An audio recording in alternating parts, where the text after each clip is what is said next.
series. And with that, I will send it over to Ryan for the lineups. All right, let's take a look at the lineup first for the visiting Chicago State Cougars, who come in with a record of 9-22, 4-7 in WAC competition. Leading off will be left fielder Reggie Brock Jr. Andy Gayton, the center fielder, hits in the 2 spot. Tyler Lowe at third base hits third. Cole Hansel, the first baseman, hits in the cleanup spot. Dalton Ryan's back in at the DH position. He hits fifth. Gabriel Coburn, the second baseman, hitting sixth. Patrick Arndt, the catcher, will hit seventh.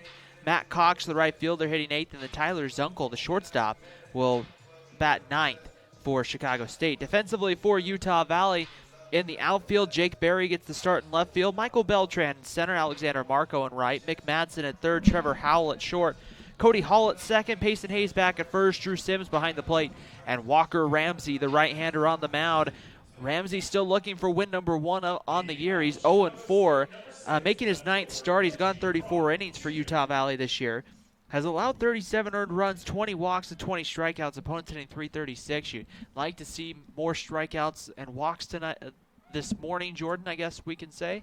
And you'd like to see Ramsey have an outing similar to what he had against Grand Canyon a couple weeks back. First pitch misses inside, a fastball to Reggie Brock Jr., and we are underway. First pitch at 10:01 a.m. as Brock Jr. swings and misses at a fastball, and it's 1-1. The game time temperature, 47 degrees, so a cool, overcast morning here in Orem. A swing and a little bloop into center field off the hands, and Reggie Brock Jr. has a leadoff base hit. So the Cougars right away have a base runner.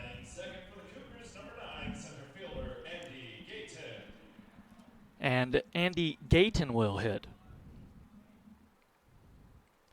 We are getting underway, I should say, early because the Cougars have a flight to catch this afternoon.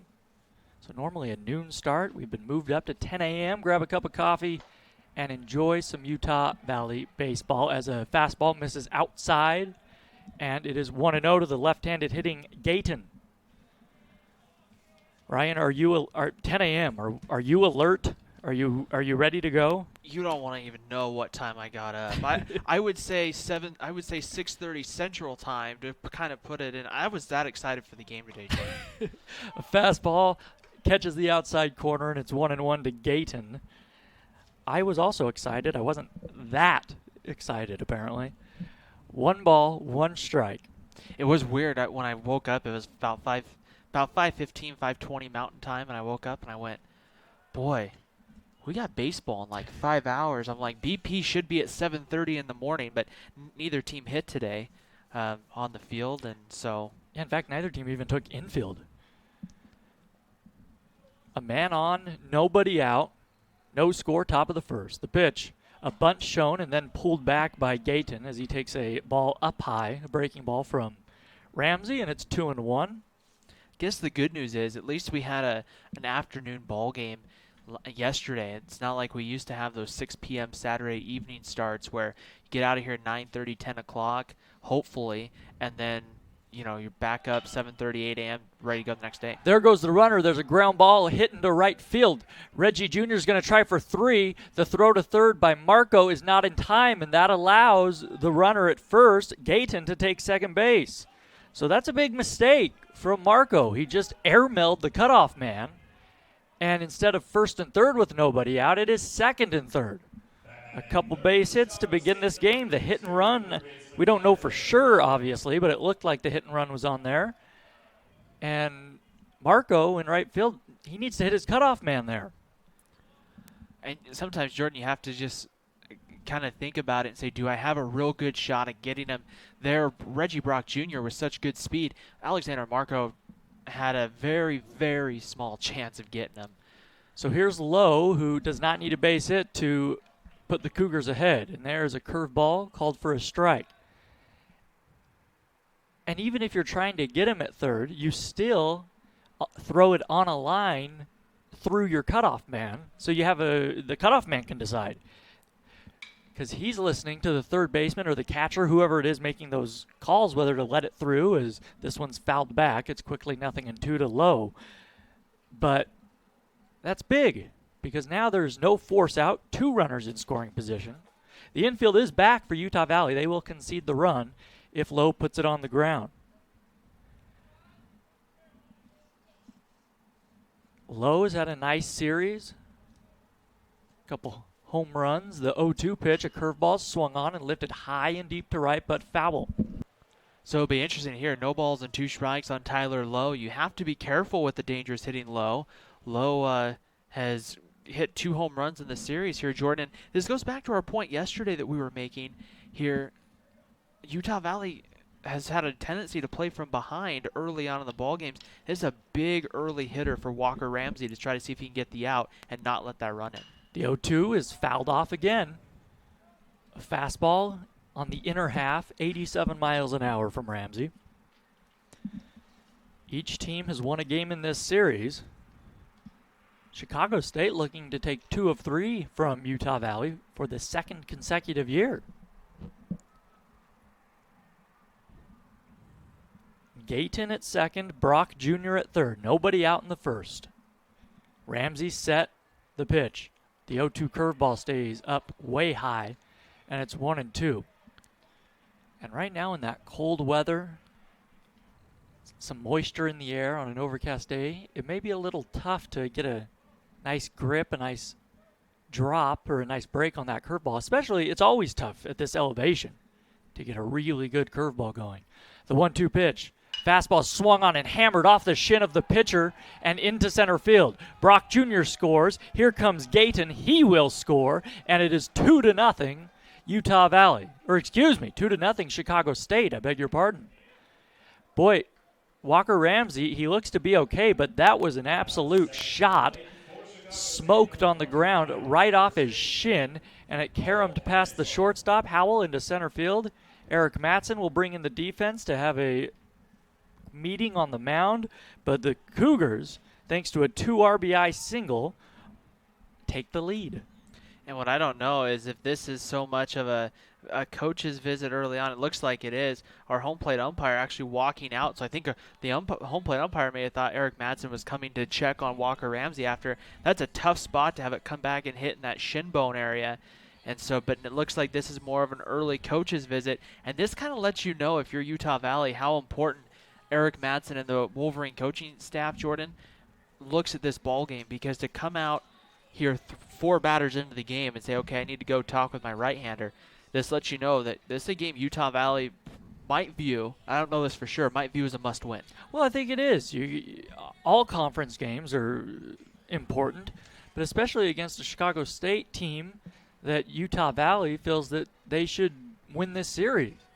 And Chicago State feels the same way. Both these teams have struggled this year, so they're both trying to take advantage of a series that realistically either one could win. It's been a competitive series. So now Ramsey's going to have to bear down. With his team trailing 2-0, the Wolverines do not want to dig a deeper hole.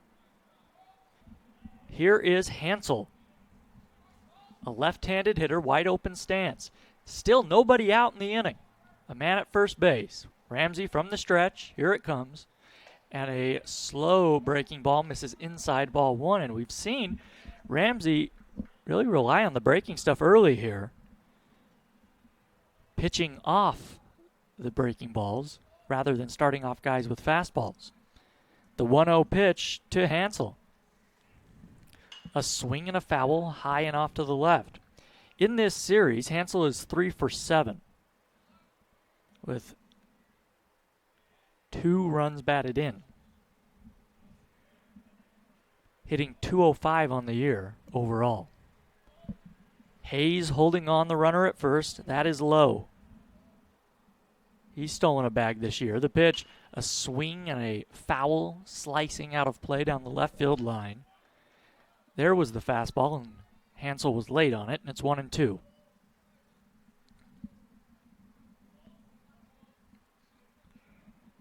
A man on, nobody out, 2-0 Chicago State. We are still in the top of the first. The 1-2 offering misses way outside, a breaking ball that got away from Ramsey, and it's 2-2. So Ramsey in this inning, he is just not quite comfortable out there yet. And he is trying to find his stuff, and he needs to in a hurry. The 2-2. Ramsey waiting now. He comes home, and a fastball is swung on and chopped to second. This could be 2. Backhand to second. Howell onto first, and he throws wide of Hayes, and it goes past the coach's box and off the sidewall. It caroms right back to the first baseman, Hayes. But Howell with a wild throw there.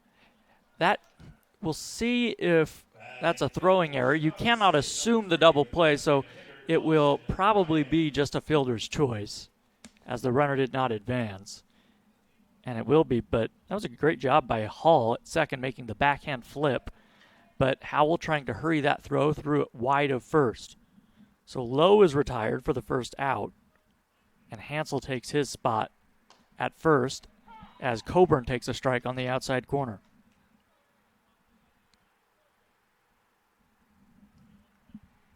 I say Coburn, I beg your pardon, that is Dalton Ryans, the left-handed hitter. The 1 strike pitch, nope, a throw over to first base.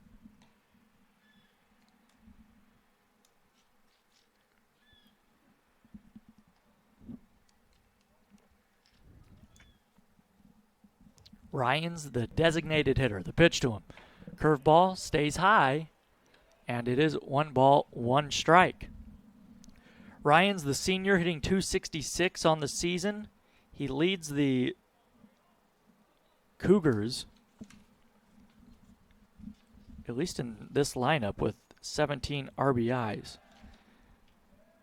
A throw over to first, back in diving is Hansel. Hansel has stolen a base this season. He's been caught once. Walker Ramsey would love a ground ball. A double play ball to get out of this inning. Here's a swing and a foul back to the screen. Hansel was taking off on the pitch, and it's 1-2. Ryans chased that one. That was high and away, and so you would think that that was another instance in which Steve Joslin put the hit and run on, because that would have been a ball. A man on and man out. 2-0 Chicago State. We're in the top of the first. Ramsey comes home. A swing and a fly ball into center. Beltran going back and to his right into left center field. He reaches up and makes the grab, and there are 2 away.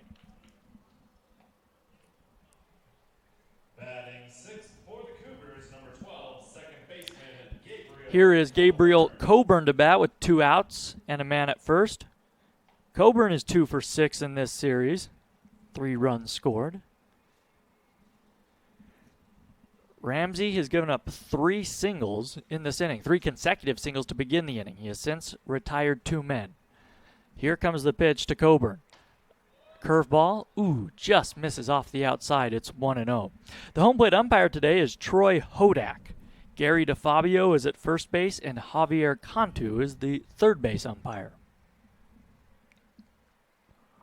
The 1-0 pitch from Ramsey.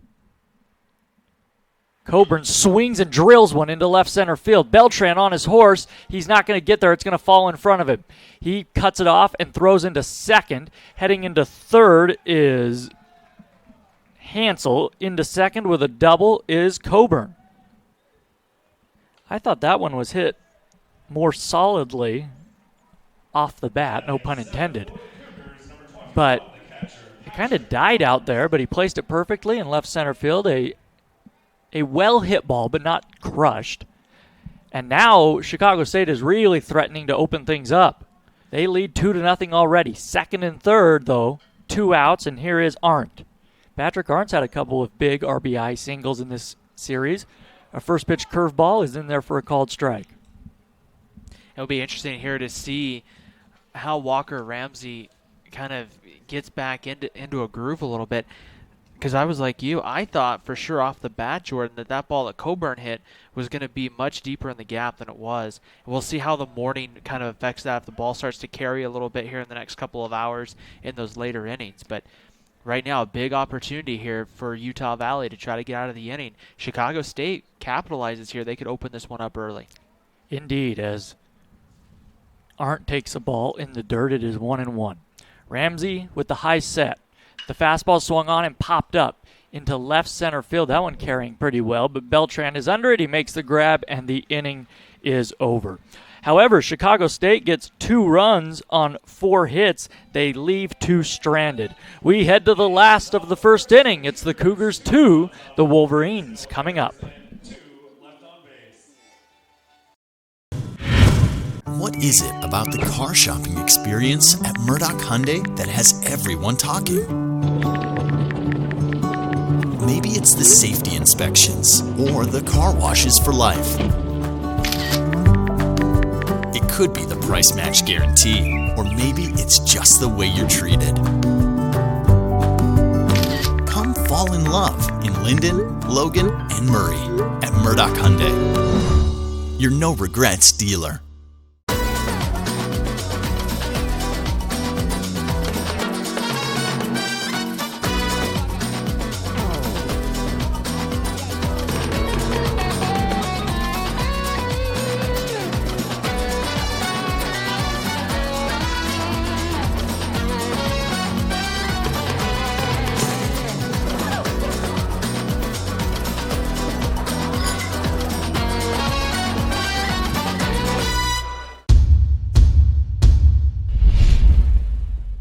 Here at Utah Valley University and UCCU Ballpark as the Wolverines trail 2-0. They'll have their first chance to hit here, and leading off will be second baseman Cody Hall. Michael Beltran, the center fielder, hits in the 2 spot. Ryan Eastburn, the DH, hits third. Alexander Marco hits cleanup. Mick Madsen at third base will hit 5th. Payson Hayes will hit 6th. Drew Sims 7th. Jake Berry back in the lineup hitting 8th, and Trevor Howell, who's swinging a hot bat, hits 9th for Utah Valley. The Wolverines will face Rodney Valdez. The junior's 1-0 this year with a 1.64 ERA, making his 3rd start of the year. He's gone 11 innings, allowed 9 hits, 2 runs, both earned, 6 walks and 9 strikeouts. Opponents hitting just .225 off the left-hander. We'll see what Utah Valley can do here, Jordan, because really it'd be nice to see them respond with maybe a run or 2 here in the bottom of the first.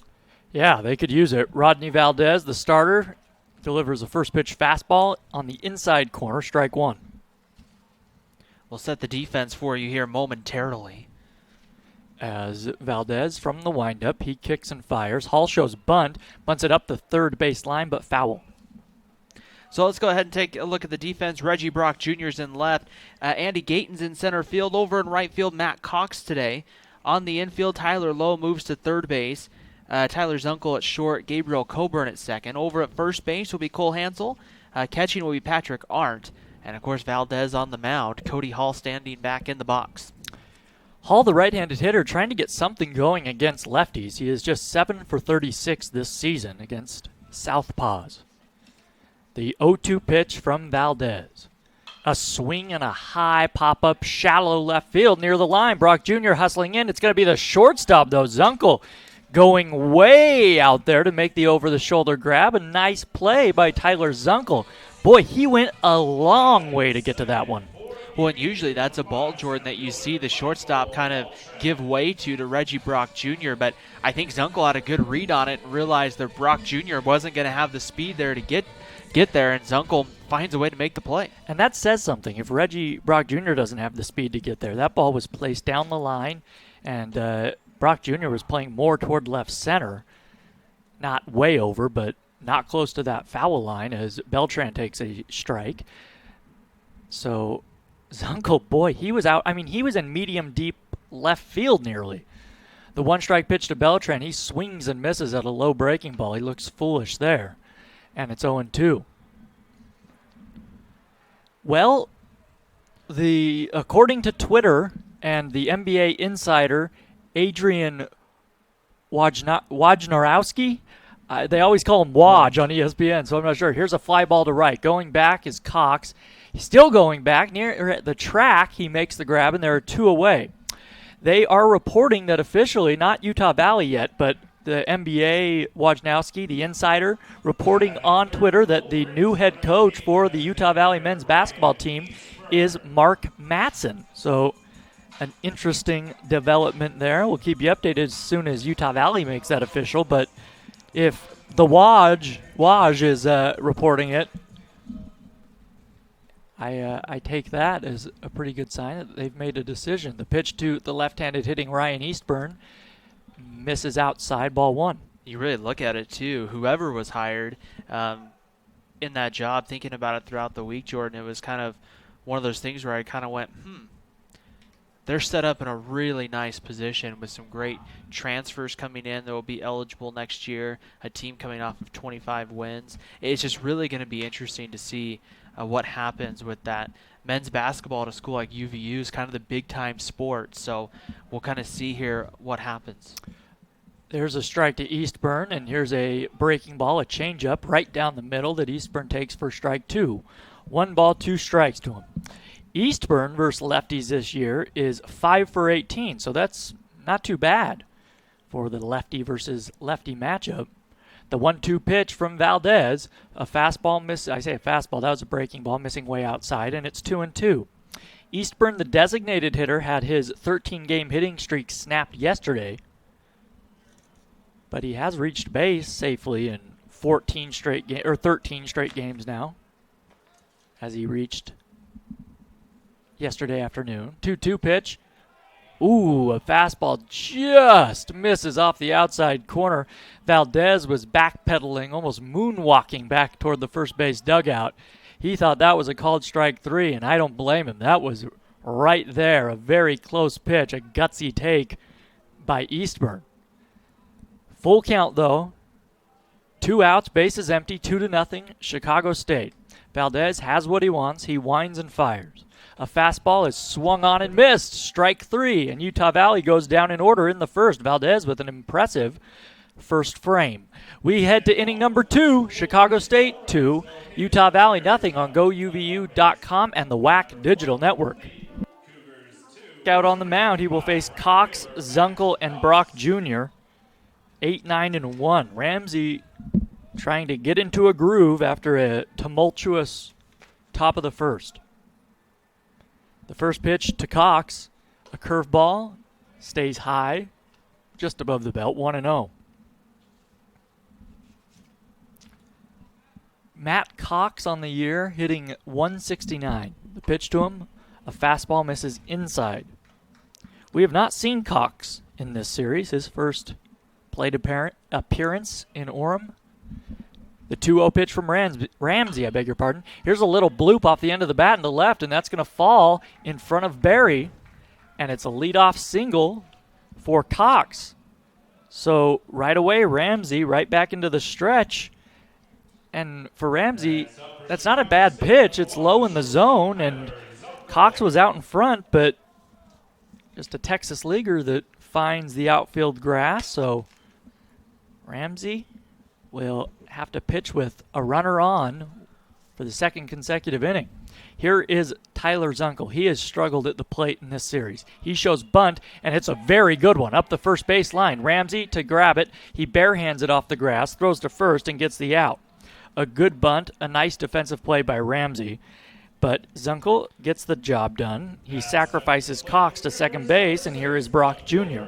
And that's just kind of been the story for Utah Valley today, Jordan. Not a lot of hard-hit balls by Chicago State. The one off the shin of Walker Ramsey in the first that brought home the 2 runs, I mean, that one was hard hit. But it's been just a lot of those balls where you make good pitches, and they're just finding the right spots on the outfield. And that can be a sign for a long day for a pitcher. But the good news is we're in the second. Walker Ramsey a chance to try to turn the tables a little bit. Reggie Brock Jr. takes a slider outside for ball 1. The right-handed hitter singled to begin this game. He eventually came around to score on a Tyler Lowe 2 RBI single. Here comes the 1-0 pitch. A fastball misses high and inside. 2-0. So Ramsey yet to find that command early on. 2-0. Cougars were in the top of the second inning. 1 man on, 1 man out. The 2-0 pitch. A fastball misses down and away. Not very close to the strike zone, and it's 3-0. And Eric Matson's going to send down somebody to get loose in the bullpen for Utah Valley. Looks to be a right-hander. Ramsey from the stretch. Glances at the runner at second. Hall trying to keep him close. The 3-0. Right there on the inside corner, a fastball called for a strike. And Brock Jr. was taking all the way. He backed out of the batter's box before that pitch even crossed the plate. And that's Travis Parker down there getting loose. Speak of the devil, he overthrows his catcher in the bullpen, and the ball rolls all the way near home plate. Timeout. Reggie Brock Jr. is 3 for 9 in this series, hitting .262 on the season. The pitch to him, the 3-1 is swung on and popped up. Foul territory, first base side. Payson Hayes giving chase, but he's going to run out of room. And the count is full. A big moment early in this game with Chicago State already leading 2-0 and a man in scoring position. Ramsey trying to keep the Wolverines close. Utah Valley is 1-19 in games in which their opponent scores first. The 3-2 pitch coming to Brock Jr. He takes a fastball up high, ball 4.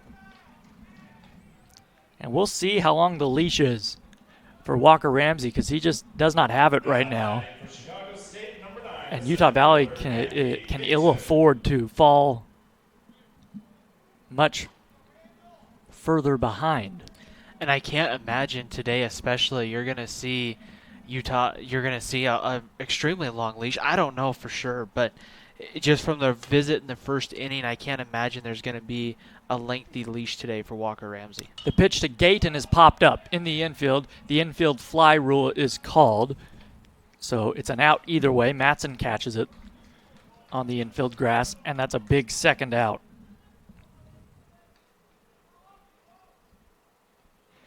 So here is Tyler Lowe. He singled in 2 runs in the first inning. He's had a nice series.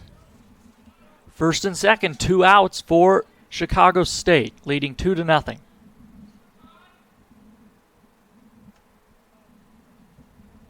Ramsey with the high set. Comes home. A fastball is swung on and hit high down the right field line, slicing out a play. Marco giving chase into the corner, and he just can't quite get there. It bangs off the wall.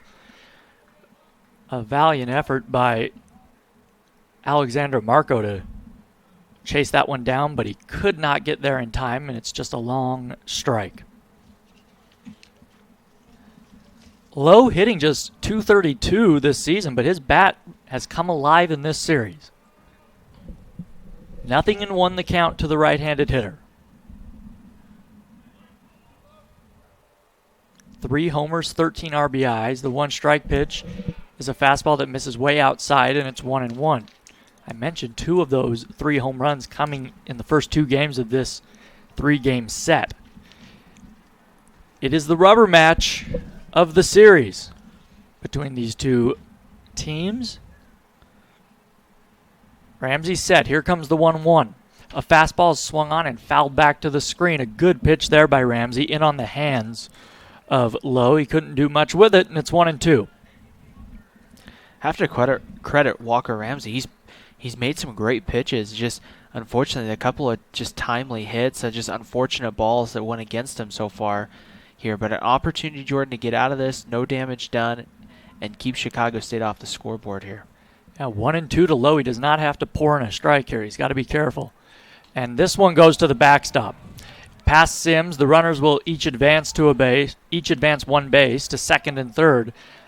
I'm not sure what pitch that was, but it was just a wild pitch. Sims had no chance to backhand it. So now a base hit would most likely score 2 runs. Cox is at third base. He led off this inning with a single. Brock Jr. at second. He walked. 2-2 to Lowe. Here it comes from Ramsey. And a fastball misses way up high, and the count runs full. Cole Hansel is on deck. He grounded into a fielder's choice back in the first. But Ramsey does not want to load the bases here. 2 outs. The 3-2 pitch to Lowe. A swing and a looping liner deep into center field. Going back is Beltran. He reaches up and makes the grab on the run.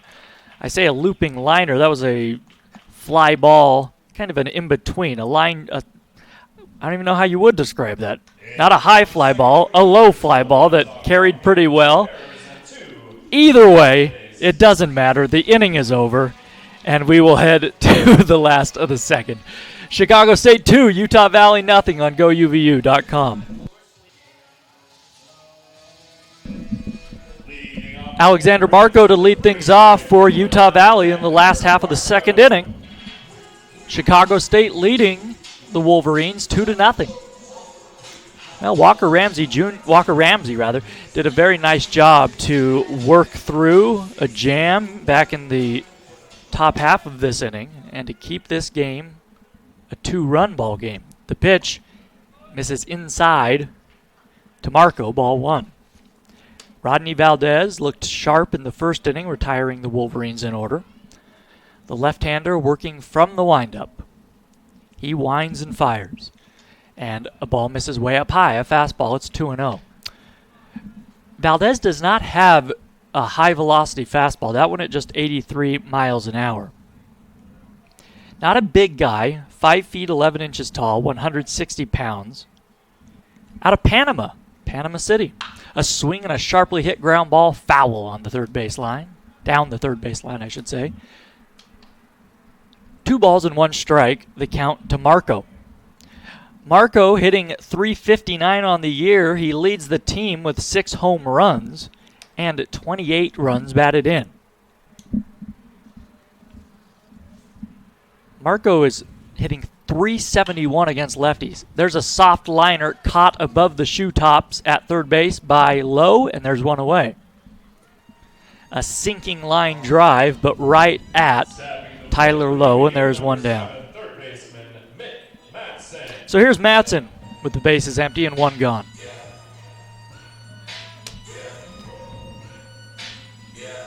Matson, the freshman, hitting .263 on the year.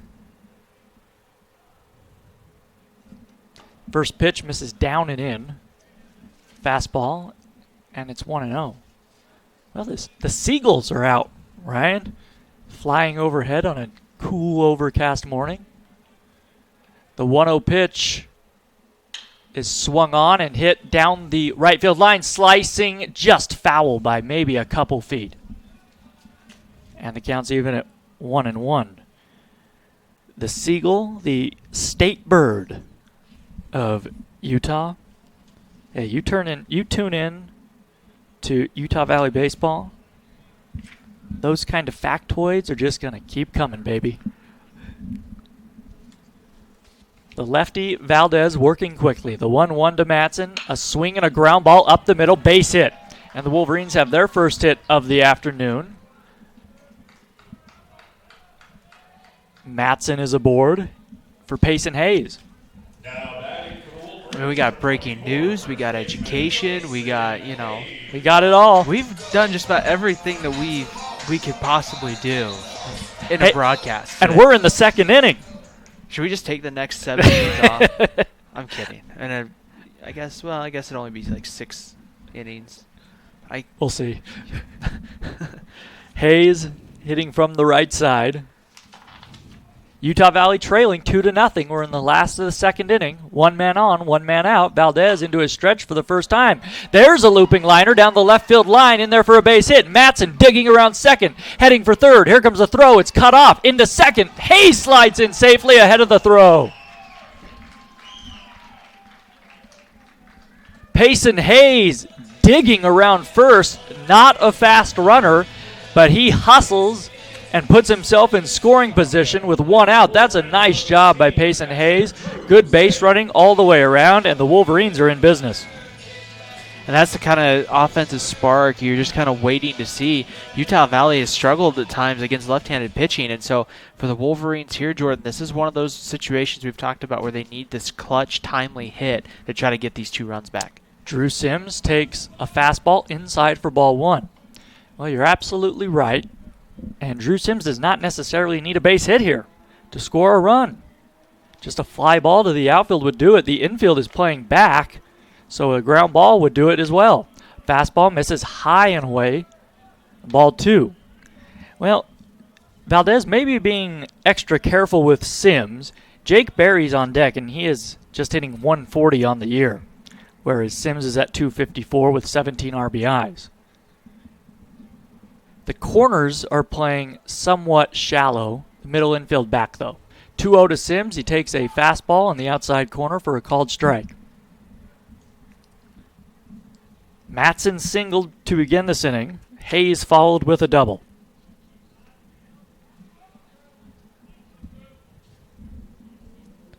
The 2-1 pitch to Drew Sims.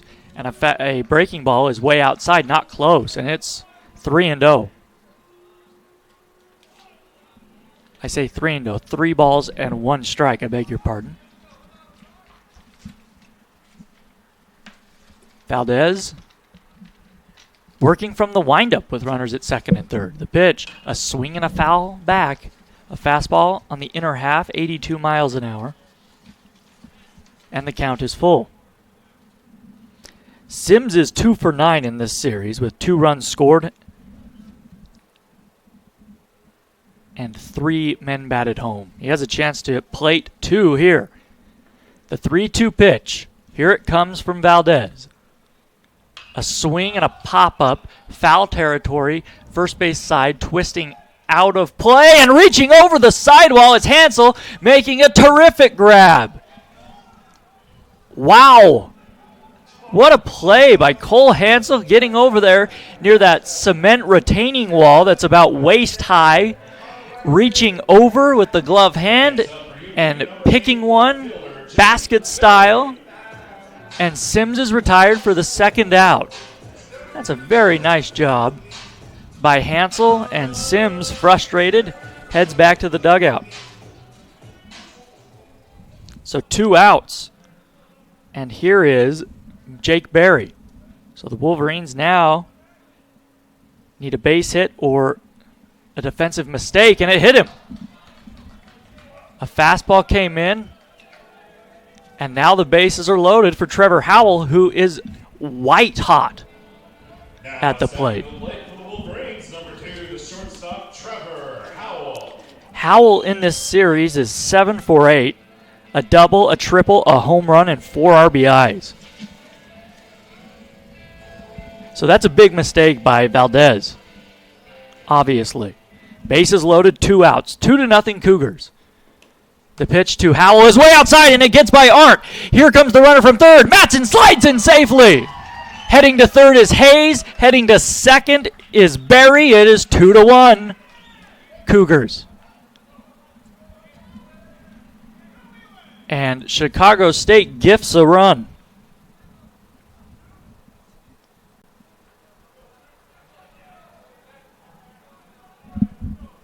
They're going to rule that. You would think it'd be a wild pitch, and it will be. So 1-0, and Howell takes a ball high and away. 2-0.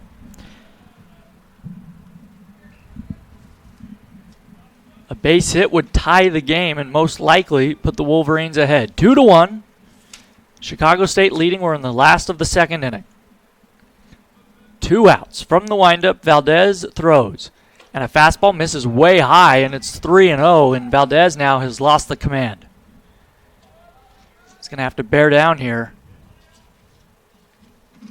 Try to get this out and keep his team ahead by 1 run. Trevor Howell, we'll see if he's swinging away 3-0. He is not. A fastball catches the outside corner. 3-1 the count to him. Cody Hall is on deck. Utah Valley looking to cash in. Runners at second and third with 2 down in the inning. The 3-1 pitch, a swing and a foul backing out of play, and the count is full. A fastball on the outer half that Howell got a piece of. He takes a step out of the batter's box, spits on his batting gloves, rubs his palms together. Now takes a big deep breath. Rodney Valdez working from the windup with runners at second and third base. The 3-2 pitch coming to Trevor Howell. Hayes dances off third. That one swung on, popped up. down the left field line, foul territory, low giving chase. It's going to be Zunkel, the shortstop, though, in foul territory down the left field line to make the grab, and the Wolverines strand 2. But they get a run back as we head to the third inning. It is Chicago State 2, Utah Valley 1. In the bottom of the second for the Wolverines, 1 run on 2 hits, no errors, and 2 left on base. After 2 complete, the Cougars 2, Wolverines 1. Years of experience, Wilkinson's Trophy is your place for awards, screen printing, embroidery, and name badges. Check out selections online at wilkinsonstrophy.com. Stay tuned after the game. We will name our Wilkinson's Trophy Player of the Game.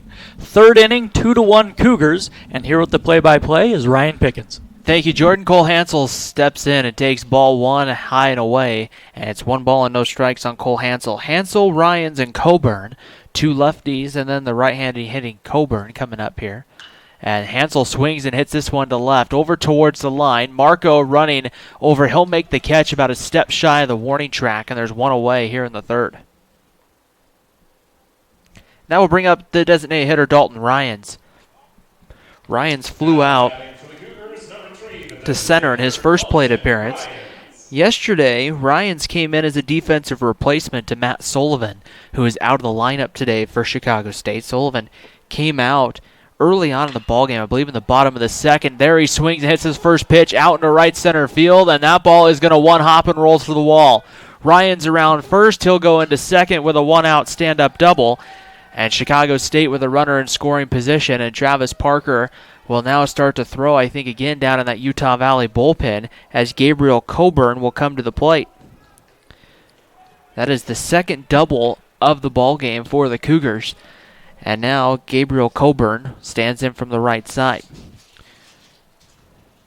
Utah Valley having a nice little stretch of games where they don't have to leave the state of Utah. However, they'll be on the road Tuesday night, a 6 p.m. first pitch up at Smith's Ballpark up in Salt Lake City. Coburn ready to go. Here's the pickoff move to second. Ryans had a pretty big lead. I don't think he saw that Cody Hall was sneaking back in, but Ryan's able to get back underneath the tag at second base. Walker Ramsey working here. Had the throw been in a little bit better spot, they would have had a shot at getting him. Ready to go. Here's the pitch inside and misses for ball 1. 1 ball and no strikes. That might be the toughest for a pitcher, to try to pick someone off second base. And Walker Ramsey had a really good chance. Ryans with a big lead out towards the area where Trevor Howell is at short as the 1-0 pitch misses again high and tight for ball 2. 2 balls and no strikes. If the throw comes in lower there, then I think Ryans would have been out, because the throw, however, came high, and that just allowed Ryans all the time in the world to dive back. Walker Ramsey taking a big look out at second. The pitch is fouled back to the screen. It's 2 balls and a strike on Coburn. Coming into today, after the loss yesterday for the Wolverines, Utah Valley sitting at 5-6, still tied with Grand Canyon. The Lopes have lost 5 straight. The 2-1 pitch about ready to come home, and this one swung on, popped up. Question's going to be, will it be playable? It will not. It will go foul. Hit off the top of the roof, and it's 2 balls and 2 strikes on Coburn. So right now, Utah Valley, when it comes to the regular season standings, the Wolverines are sitting right now in 6th. However, when it comes to qualifications for the WAC tournament, because of California Baptist not being eligible, Utah Valley actually sitting in that 5 spot. Grand Canyon does hold the tiebreaker. The 2-2 pitch misses with the curveball outside ball 3, and the count goes full, 3 balls and 2 strikes. Last night, Grand Canyon dropping one to UTRGV in 13 innings, 8-5. The Vaqueros right now sit in a second place tie with New Mexico State, about a half game back of Sacramento State. That pitch misses low, ball 4 to Coburn, and with 1 out, runners sit on at first and second, and Patrick Arndt is coming to the plate. Arndt has had a pretty good series here for the Chicago State Cougars. A couple of times he's been roughed up behind the plate. He's taken a couple of foul tips or a pitch that he may have missed, and he's taken that a couple of times, but has hit well in the batter's box. A 2-hit, 2 RBI game yesterday for the Chicago State catcher. 1 out, top of the third inning, 2-1 lead for Chicago State. From the stretch, Walker Ramsey kicks and delivers a curveball right on the outside corner for ball 1. 1 ball and no strikes. The count here on Walker Ramsey. And that tie at the top of the conference, UTRGV and New Mexico State, depending on their results today, could have a 3-way tie atop the WAC standings. There's a line drive right to third. Madsen gloves it, throws to second to double off the runner at second base, Dalton Ryans, and the inning is over. We head to the bottom of the third inning. It's a 2-1 lead for Chicago State. This is Utah Valley Baseball on GoUVU.com and the WAC Digital Network. In the top of the third for the Cougars, no runs on 1 hit, no errors, and 1. Bottom of the third inning here at UCCU Ballpark as Cody Hall, Michael Beltran, and Ryan Eastburn coming up here for the Wolverines after Mick Madsen took away the hopes of Chicago State of adding to their 2-1 lead in the top of the inning. That line drive and quickly turning the double play to double off the runner. Hall fouls the first pitch that he sees back to on top of the roof, and it's no balls and a strike on Cody Hall.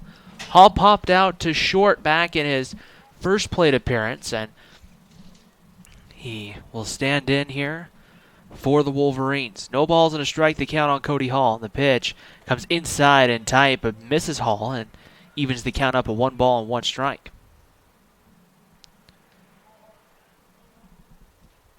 Valdez, the left-hander, ready to go, winds and delivers with the 1-1 pitch, and Hall grounds this one over to third. Fielded by Lowe. He'll throw across the diamond in time. There's 1 away here in the third. Just a sharp 1-hopper that mainly because Lowe was playing in on the grass there. He was just right in the right position to make the play. Here's Michael Beltran 0 for 1. Beltran flew out to right, back in his only plate appearance of the ballgame for Utah Valley. Beltran hitting .333 on the season. 1 home run. Has knocked home 14 runs for the Wolverines. Once again, Lowe playing in at third. And the pitch in there for a called strike, 0-1. Tyler Lowe, the Chicago State third baseman, has played the outfield the last couple of days. And the pitch on its way. Beltran makes contact, but sends it foul at home plate. It's quickly no balls and 2 strikes here on Michael Beltran. Asked to move into the infield today, however. Chicago State has taken a couple of tough injuries in the first couple of days of this series that just really put them in some tough positions. No balls and 2 strikes. As Siri thought I was talking to Siri, apparently, as Michael Beltran grounds 1 to second. And that one's going to go, I think, off the pitcher Valdez and rolls out to second base. I think that's going to end up being a 1-4-3 putout, and there's 2 away. And here is Ryan Eastburn, the designated hitter. Eastburn struck out back in his first plate appearance, and will stand in here, this lefty versus lefty matchup, as Ryan Eastburn's the only left-handed hitter in this lineup for Utah Valley. Siri, can we get some base hits? What did Siri think you were?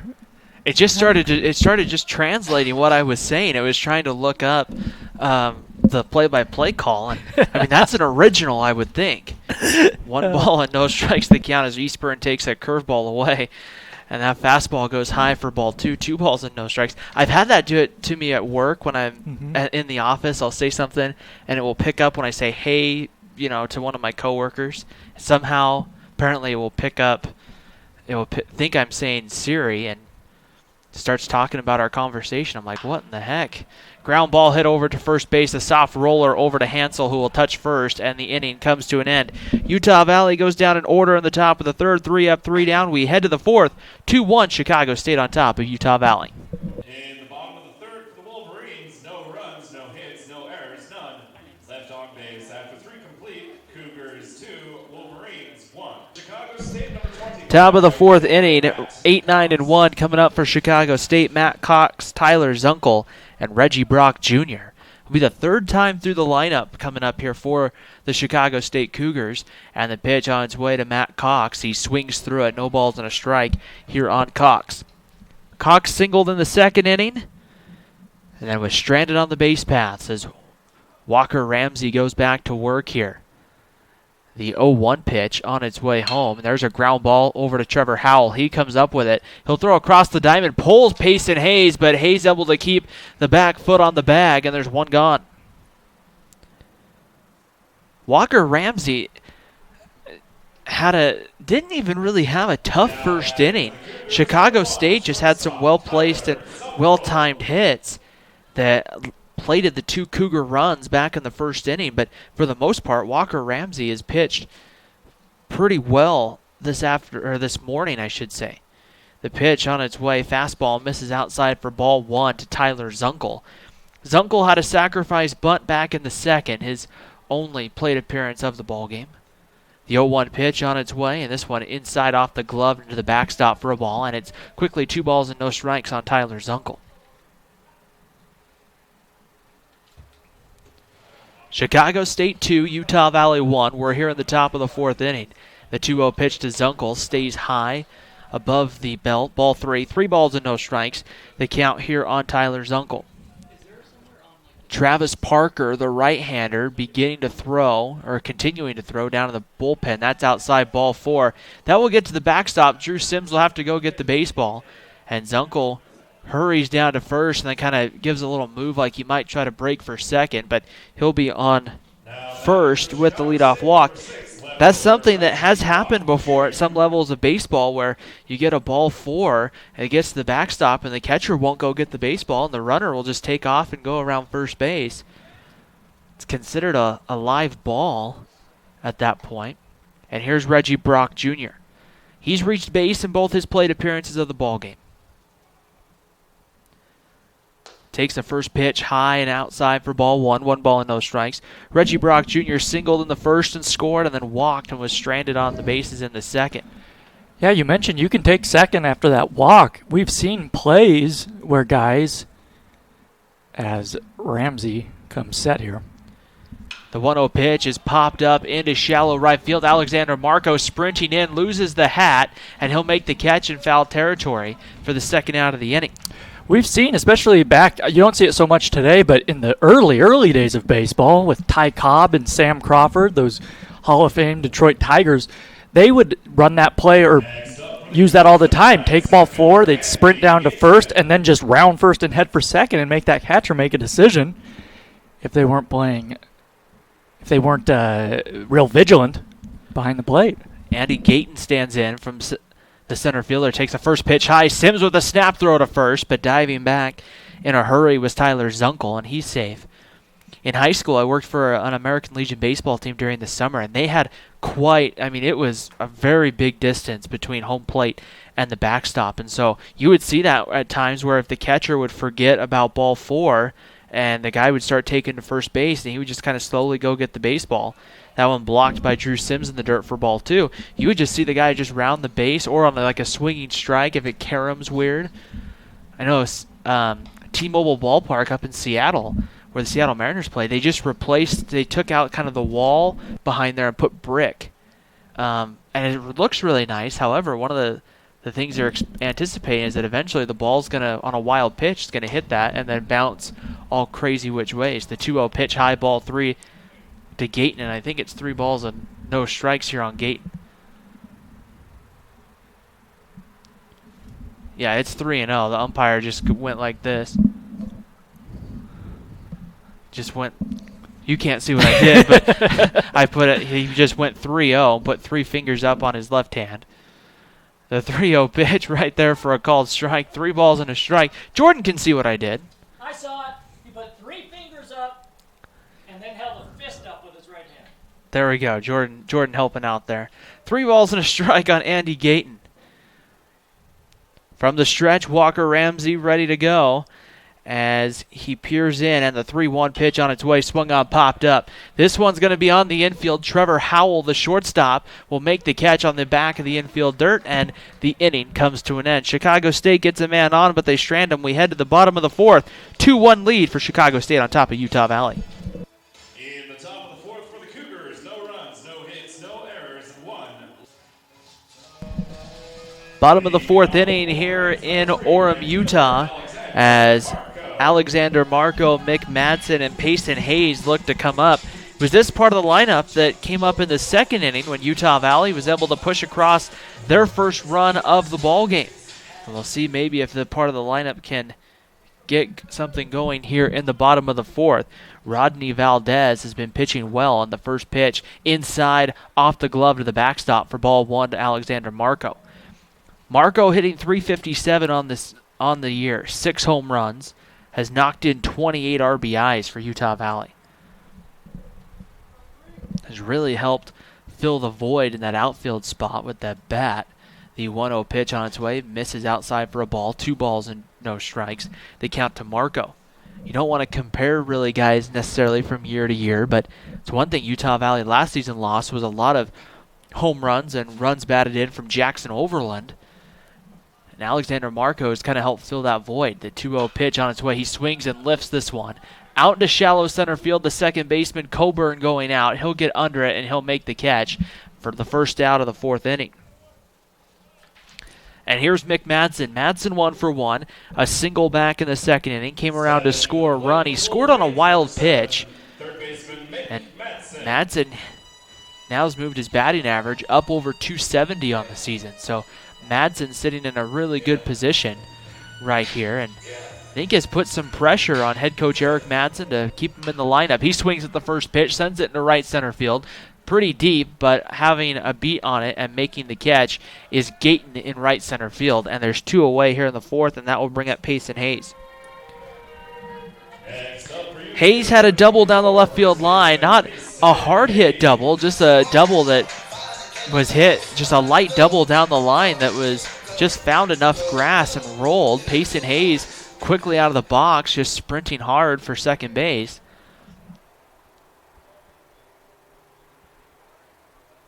Valdez ready to go on the mound. And he'll deliver the first pitch to Payson Hayes. There's a fastball that misses, and that might have been a changeup with the 1 ball, no strike count here on Valdez. Hayes ready to go.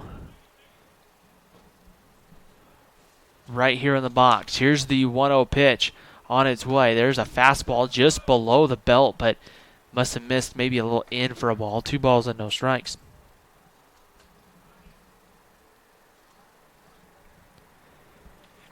Infield back here for Chicago State with 2 outs in the bottom of the fourth inning. Cougars leading the Wolverines 2-1. Ready to go. Here's the pitch, and Hayes swings and pops this one up. Back behind first base goes Hansel onto the outfield grass. He had to make a last-second adjustment, and he will get it right there. And the inning is over. Utah Valley down in order. 3 up, 3 down. We head to the fifth. 2-1 Chicago State.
Copier starting at just $89 per month to help your office Top of the fifth inning here at UCCU Ballpark. It will be the heart of the Chicago State lineup. Tyler Lowe, Cole Hansel, and Dalton Ryans coming up here to face Walker Ramsey, who will start the fifth inning here. And right now, Chicago State clinging to a 2-1 lead against Utah Valley. And with the play-by-play is Jordan Bianucci. Jordan?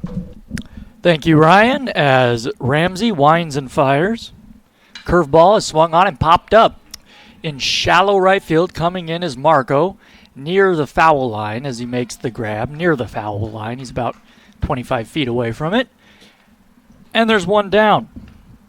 So Ramsey has settled into a nice rhythm after a tumultuous first and second inning. Number 29, first baseman Cole Hansel. He walked a man last inning, but other than that, the last two frames have been fairly uneventful. Ball misses inside to Hansel. 2-1, Chicago State leading. Ramsey throws. The left-handed hitter swings and hits one foul high and off to the left. Hansel is 0 for 2 this morning. Flied out to right field in his last at bat. The pitch, a swing and a chopper foul on the first base side. That was a good fastball in on the hands of Hansel, and it's 1-2. Well, on the out-of-town scoreboard, all our other games today in the WAC will be later this afternoon. The 1-2 pitch coming. Here it is. Curveball stays up above the belt, and it's 2-2. Northern Colorado and New Mexico State will get underway in about 50 minutes. UT Rio Grande Valley's looking to go for the sweep in Phoenix, facing Grand Canyon. That'll get underway at 1 o'clock Mountain Time as a ball misses. 3-2 to Hansel. Ramsey working quickly, and a fastball misses high and away, ball 4. A 1-out walk issued, and here is Dalton Ryans. Now batting for the Cougars, number 3, the designated hitter. That is the 4th walk issued by Ramsey this morning.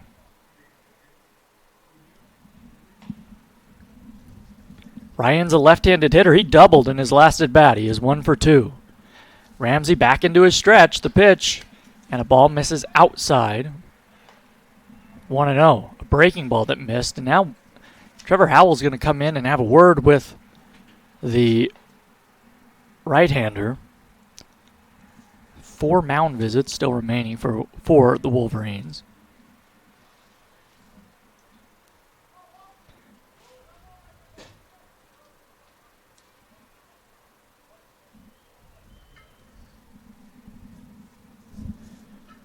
Ryan's hitting .271 on the year.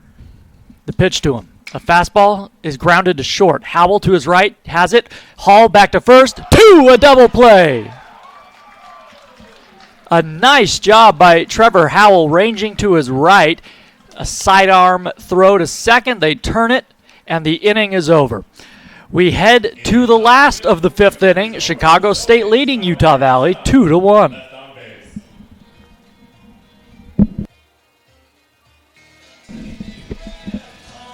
Sims, Berry, and Howell do up the bottom third of Utah Valley's order. They trail Chicago State 2-1. Rodney Valdez, the lefty, back out on the mound. He has been close to brilliant for Chicago State, giving up just the 1 run in the 2nd inning. Here is Sims, the pitch, and a fastball misses high and away, ball 1. And Valdez has done it with a nice mix of fastballs, curveballs, and changeups. Really, he's relied on the fastball changeup. He really likes the change. There is a curveball, I believe, called for a strike on the outside corner. It is 1-1 to Sims. Sims came up in the 2nd inning with 2 men on and 1 man out, and he fouled out. The 1-1 is swung on and driven down the left field line. That is going to one-hop the wall. Brock Jr. plays the carom so quickly that Sims is held to a single. Sims hit that ball so hard, and it's such a short porch, just 305 down the left field line. That ball ricocheted right back to Brock Jr., who has a good arm. He fired it into second, and the slow-running Sims is held to the single. So UCCU Ballpark giveth and it taketh away. Here is Jake Berry. But the tying run is on, nobody out. Berry was hit by a pitch back in the second inning in his lone at bat today. Lowe is in on the grass at third expecting a bunt. Berry swings away and he misses a fastball. It's 0-1.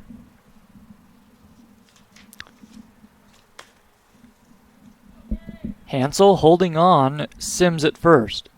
Berry hitting 140 on the year, getting the start, his first start of the series this morning. A fastball misses high and away, and it's 1-1 to him. Berry's just 2 for 15 against left-handed pitchers this year.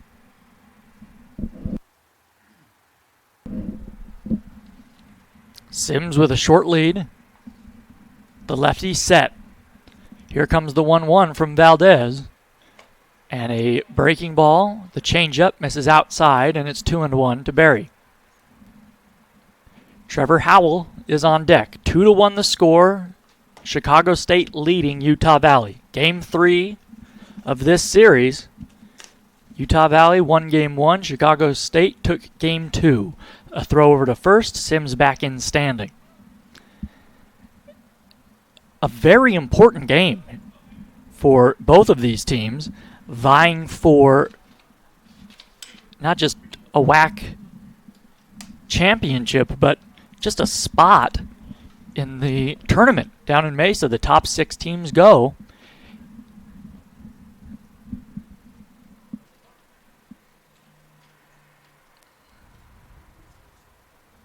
The pitch, a fastball, misses up high. Now it's 3-1 to Jake Berry.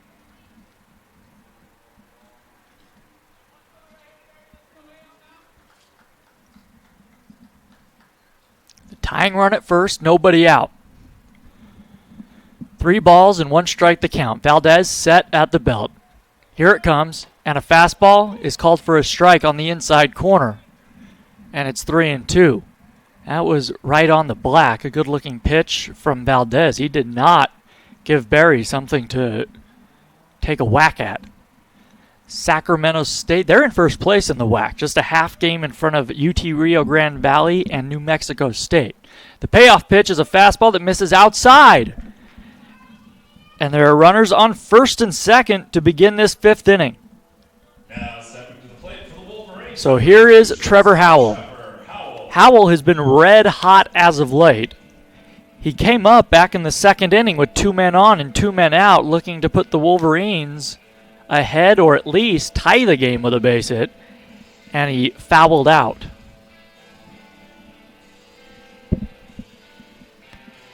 Ryan mentioned Grand Canyon has lost 5 in a row.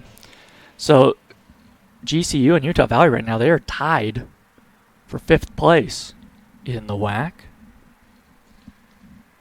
The first baseman comes in, Hansel way in on the grass, expecting Howell to possibly bunt. We'll see what happens. Valdez set.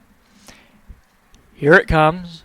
Howell takes a fastball inside for ball 1. And Valdez right now having a little trouble locating all of his pitches. So perhaps Howell will be patient. He did not square around there. The third baseman low in on the edge of the grass. The 1-0 pitch. He swings and hits a fly ball to right field. Going back is Cox in front of the track. Now he makes the grab as he backpedals. Tagging is Sims heading from second to third. So a productive out for Trevor Howell. He hit the ball hard but just not deep enough to get it out of here. But now the Wolverines do not need a base hit to tie the game. Number 6, second baseman Cody Hall. 1 away, and here is Cody Hall.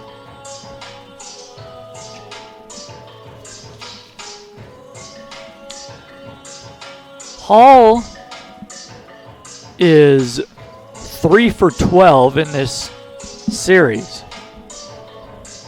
He's 0 for 2 today. All right, folks, let's cut the music. Runners on the corners, 1 out. Utah Valley trailing by 1 run in the 5th. A fastball stays high and wide, and it's 1-0 to Cody Hall. Hall this season hitting .257 coming into the ballgame, no homers. 17 men batted home. A fly ball to the outfield would tie the game. The 1-0 pitch coming from Valdez, here it is. A fastball misses, low and away, ball 2.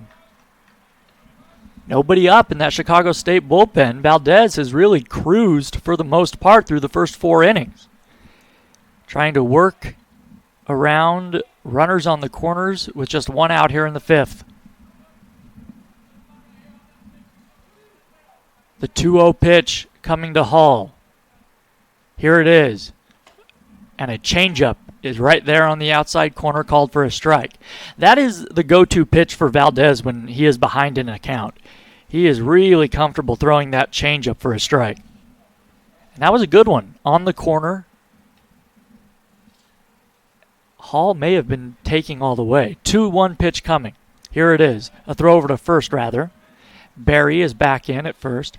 Barry is a fast runner. I would not be surprised if he takes off for second base. He has not stolen a bag this year. I think Barry's has pretty good speed. Better than average, at the least. The 2-1 pitch. Hall, it comes inside, almost hits him. Arndt knocks it down as a breaking ball gets away from Valdez, and now it's 3-1. Hall peers into the dugout, gets the sign from Eric Matson. Michael Beltran is on deck. Runners on the corners, 1 man out here in the 5th. 2-1, Chicago State leading.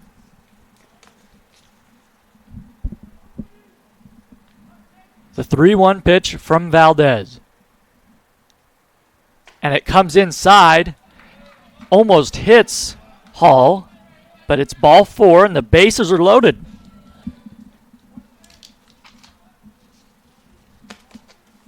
Beltran does not need a base hit to tie this game, just a fly ball to the outfield, but he's looking for more. A ball comes inside, a fastball, low, and it's 1-0 to him. And right now, Utah Valley certainly wants to be patient because Valdez is having a tough time finding the strike zone.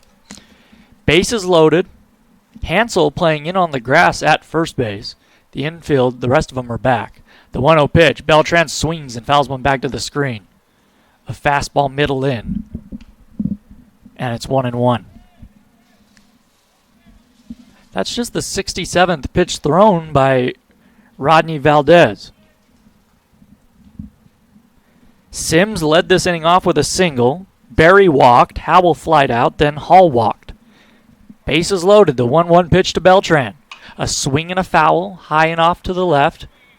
The changeup left up in the zone, but inside. And Beltran could just fight it off. Now it's 1-2. Valdez would take the strikeout or a ground ball, could possibly get him out of the inning. The outfield medium deep. Gayton shaded toward right center. The 1-2 pitch. It comes inside and Beltran swings and chops it foul on the third base side. So Beltran being careful, trying to cover the strike zone, but that's a ball. But he stays alive by chopping it foul, nonetheless. 1-2. Nowhere to put Beltran. Here it comes. A fastball swung on, grounded, backhanded it short by Zunkel. He doesn't have a play. Coming in to score is Sims, and we are tied at 2. And now the throw to the pitcher gets away, but fielded by Hansel. Time I do not believe had been called, as Zunkel just tried to get it back to Valdez at the pitcher's mound, and he threw it past him. Hansel was backing up, though. So the bases are still loaded, and we're tied up. So that's a nice job by Beltran putting it in play. However, if that ball's hit any harder, they may have a shot at turning 2. Beltran is a very fast runner, so most likely he would have beat it out. He does pick up an RBI. Still just 1 out, and here is Eastburn, the pitch to him. A curveball in there for a called strike on the inside corner. We haven't seen many of those today from Valdez.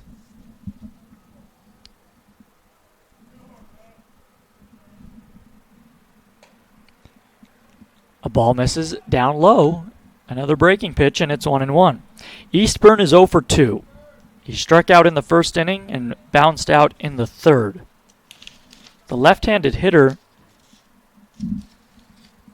with an open stance. The 1-1 pitch. A swing and a chopper to second. Coburn has it. He turns, goes to second for one, on to first. The throw is high, and he pulled him off the bag. Barry comes in to score, and Utah Valley takes the lead. A good throw gets Eastburn, and the inning would be over.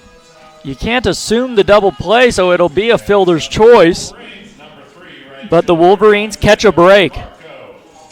That was a really great play by Coburn at second. Going to his left, then pivoting and throwing back to second, but Zunkel's throw to first was high, and it pulled Hansel off the bag. So runners on the corners, 2 outs now for Marco. 3-2 Utah Valley. The pitch. Fastball misses high and tight. Marco 0 for 2.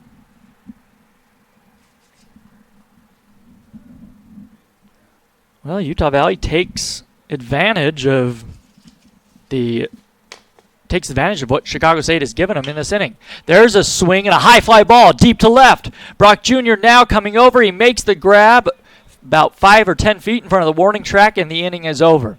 However, Utah Valley scores 2, and they take the lead. They leave 2 stranded on the base. Top half of the 6th inning, 3-2 Utah Valley with the lead for the first time today.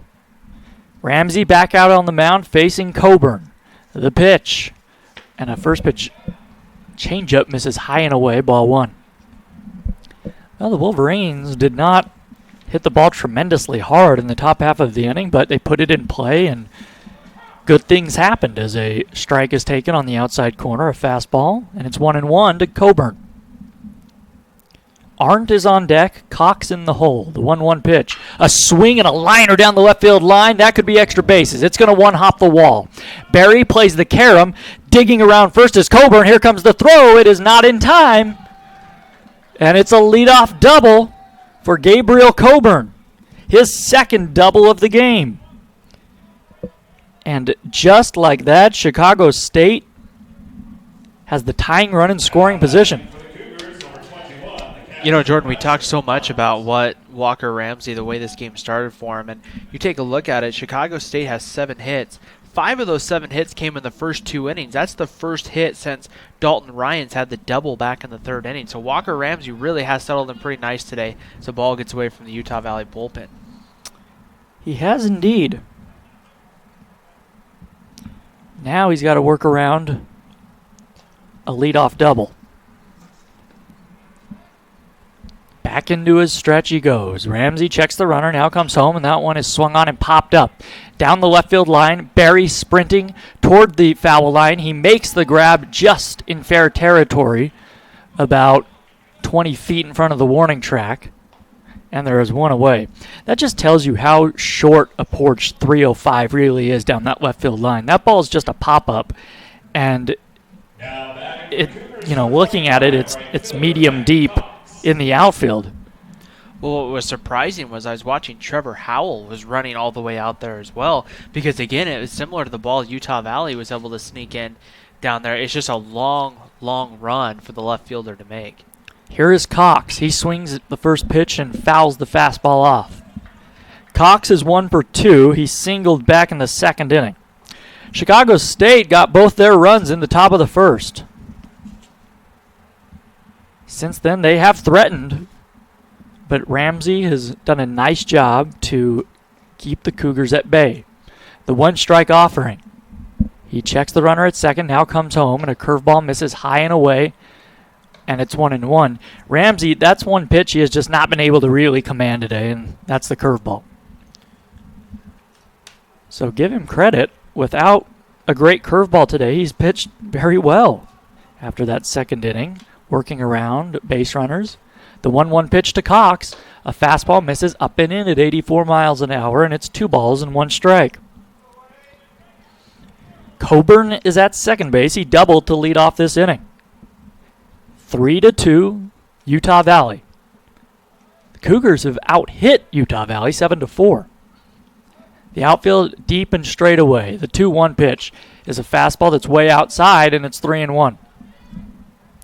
Well, Zunkel is on deck. The right-handed hitter who has really struggled at the plate this season, hasn't really had many at-bats at all. But if you walk Cox, you do set up the force play, and you're facing Zunkel. So we'll see if Ramsey challenges Cox. Here it comes. A fastball misses outside, ball 4. So runners on first and second for Tyler Zunkel. Zunkel sacrificed men over into scoring position on a bunt back in the second inning. He walked in the fourth. So he has not had an official at-bat today. Ramsey would love a double play ball. Zunkel this year hitting just 109 in 46 at-bats. Righty versus righty. Ramsey at 86 pitches. Travis Parker just standing down in the bullpen in case. The pitch. Zunkel takes a ball outside, a fastball missing, and it's 1-0. And that isn't close to the strike zone. And Zunkel is a guy that you want to challenge. And you have to. Runners on first and second, just 1 out. Here it comes from Ramsey. And another fastball misses way up high. It's 2-0, and Ramsey is struggling with the command. And the tough part is, Jordan, it's not just that you have the top of the lineup looming for Chicago State. It's you really don't want to put that kind of speed on the base pass. You're putting, an outfielder and now a shortstop on the base pass potentially with 1 out and the bases loaded. It's just not a great situation if you're Utah Valley to get in. Zunkel fouls the ball off of his foot. Ouch. And it is 2-1. It is a chilly, overcast afternoon in Orem. Not bitter cold like we've seen. A sparse crowd on hand. They're bundled up, though. 2 men on, 1 man out. Here in the 6th, 3-2 Wolverines. Ramsey throws to second. The tag is late. That's a good move, but Coburn dives back in safely.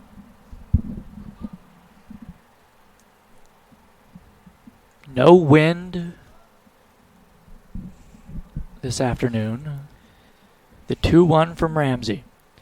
Here it comes. Fastball just misses above the belt. And it's 3-1. Well, you do not want to walk Zunkel. Runners on first and second, that would load the bases and put the tying run at third with less than 2 outs.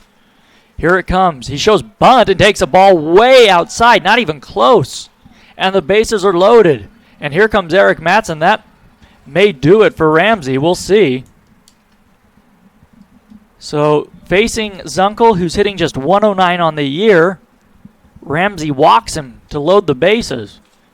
And look, Ramsey knows the situation. It's not like he's trying to do that. He's angry at himself. So unfortunately, Ramsey, who has pitched overall very well today, will head to the clubhouse, and Travis Parker will come in from the bullpen. He will inherit a bases-loaded, 1-out situation. Valley here in the 6th, it will be Travis Parker. Parker has no record on the year, making his 13th appearance. He's got a 7.36 ERA. He's gone 18 and a third innings, allowed 20 hits, 17 runs, 15 which have been earned, 15 walks to 11 strikeouts. So we'll see here, Travis Parker does not inherit an easy situation. Bases loaded, and Reggie Brock Jr. is the hitter. Here we go. Top of the order, 3-2, Utah Valley with the lead. They're in a precarious situation here, though. First pitch curveball, just misses off the outside corner. That one looked pretty good, but ball 1. Trey Hodak has had a pretty good strike zone today. Consistent behind home plate. Parker working from the stretch with the bases loaded. The infield is back looking for a double play ball. There's a beautiful curveball that falls in there on the inside corner for a called strike, and it's 1-1. Reggie Brock Jr. singled and scored a run back in that 2-run Chicago State first inning.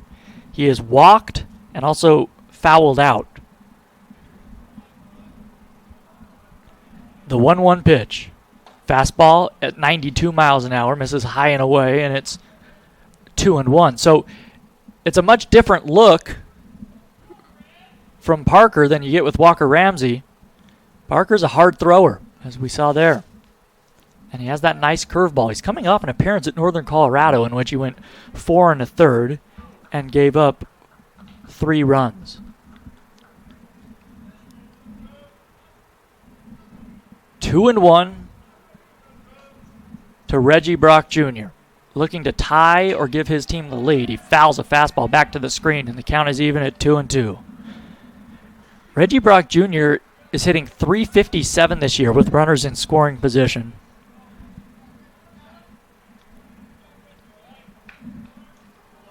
Hitting .259 overall.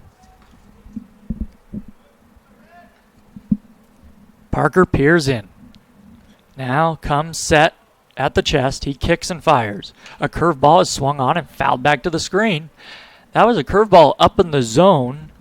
And I say up in the zone, it was up and in. It was not a great pitch to hit.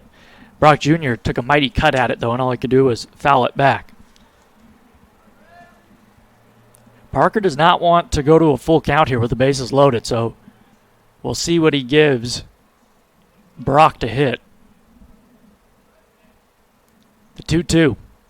A swing and a pop-up. Shallow left center field. Barry coming in. Is someone going to get there? They're not. It falls past Howell into that Bermuda Triangle. The throw comes into second.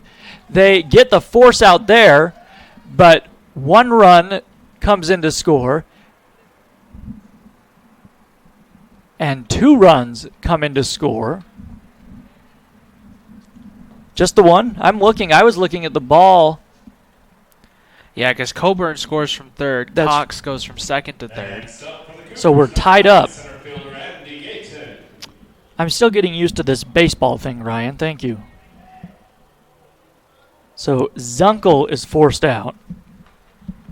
So that's a tough That's been break. the day for Utah Valley, though. It's been, most of Chicago State's runs, Jordan, have come on a hit like that where you do everything you can to get there, and you just can't right there.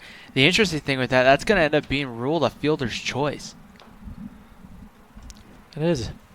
The pitch is bunted, and it's popped up by Gayton. Coming in is Matson, but the pitcher, Parker, takes it, and that could have been disastrous. That's either way, he makes the play. The inning's over. Chicago State gets a run back, though. They tie the game. They leave 2 stranded. We head to the last of the 6th inning. 3-3 the score. In the top of the 6th for the Cougars. 1 run on 1 hit, no errors, and 2. Last half of the 6th inning. 3-3 our score.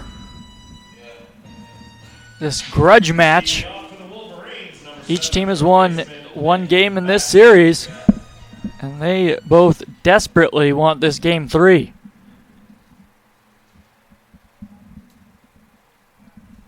Valdez, the starter, back out on the mound for Chicago State. He faces Mick Matson, the pitch, and a ball misses down low.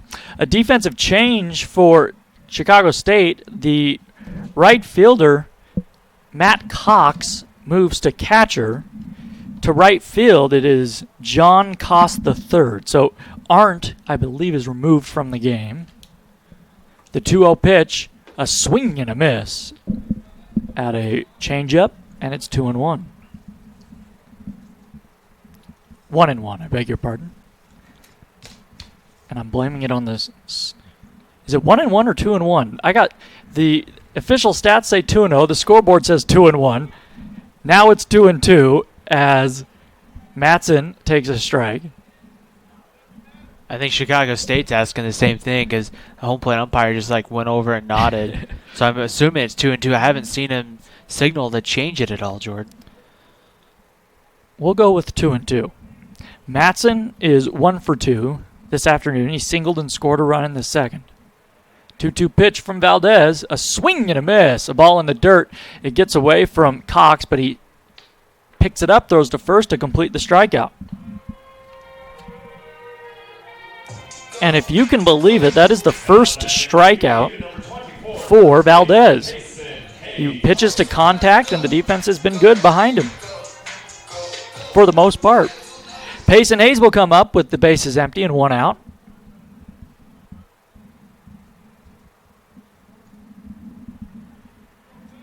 Three to three. Utah Valley and Chicago State were in the last of the 6th. The pitch to Hayes. And a curveball misses down and in, ball 1.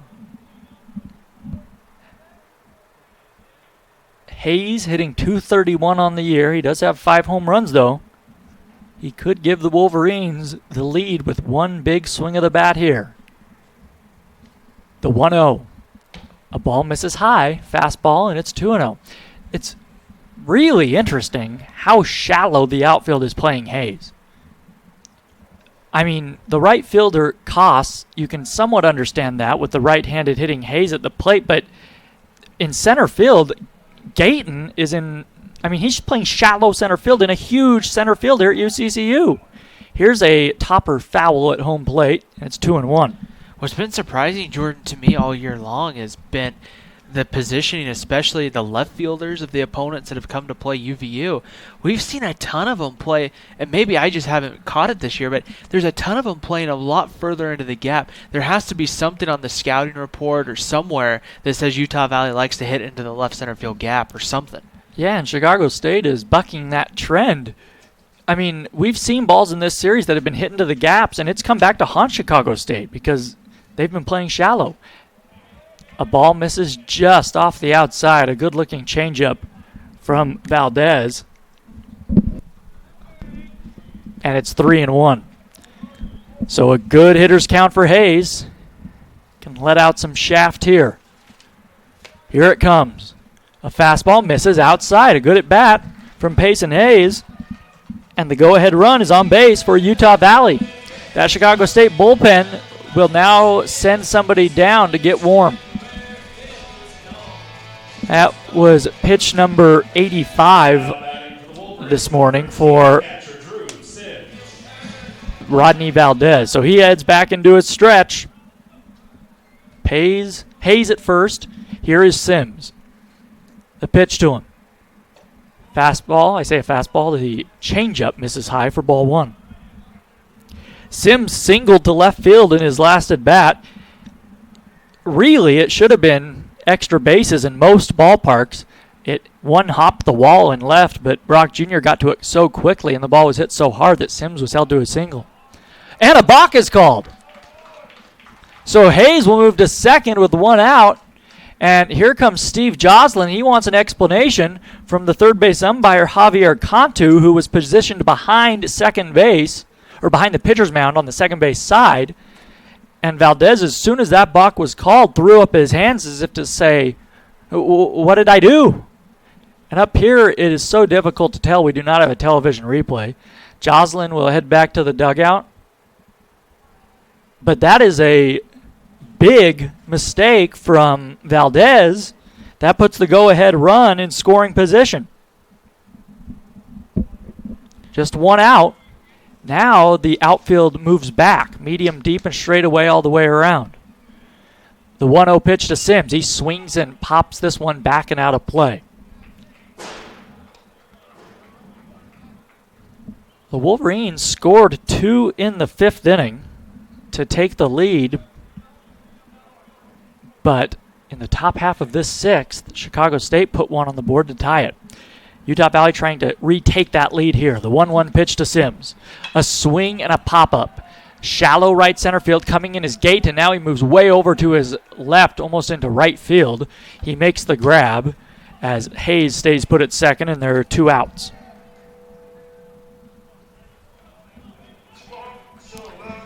Now the Wolverines will need a big base hit here from Jake Berry. Berry has been hit by a pitch and walked in this game.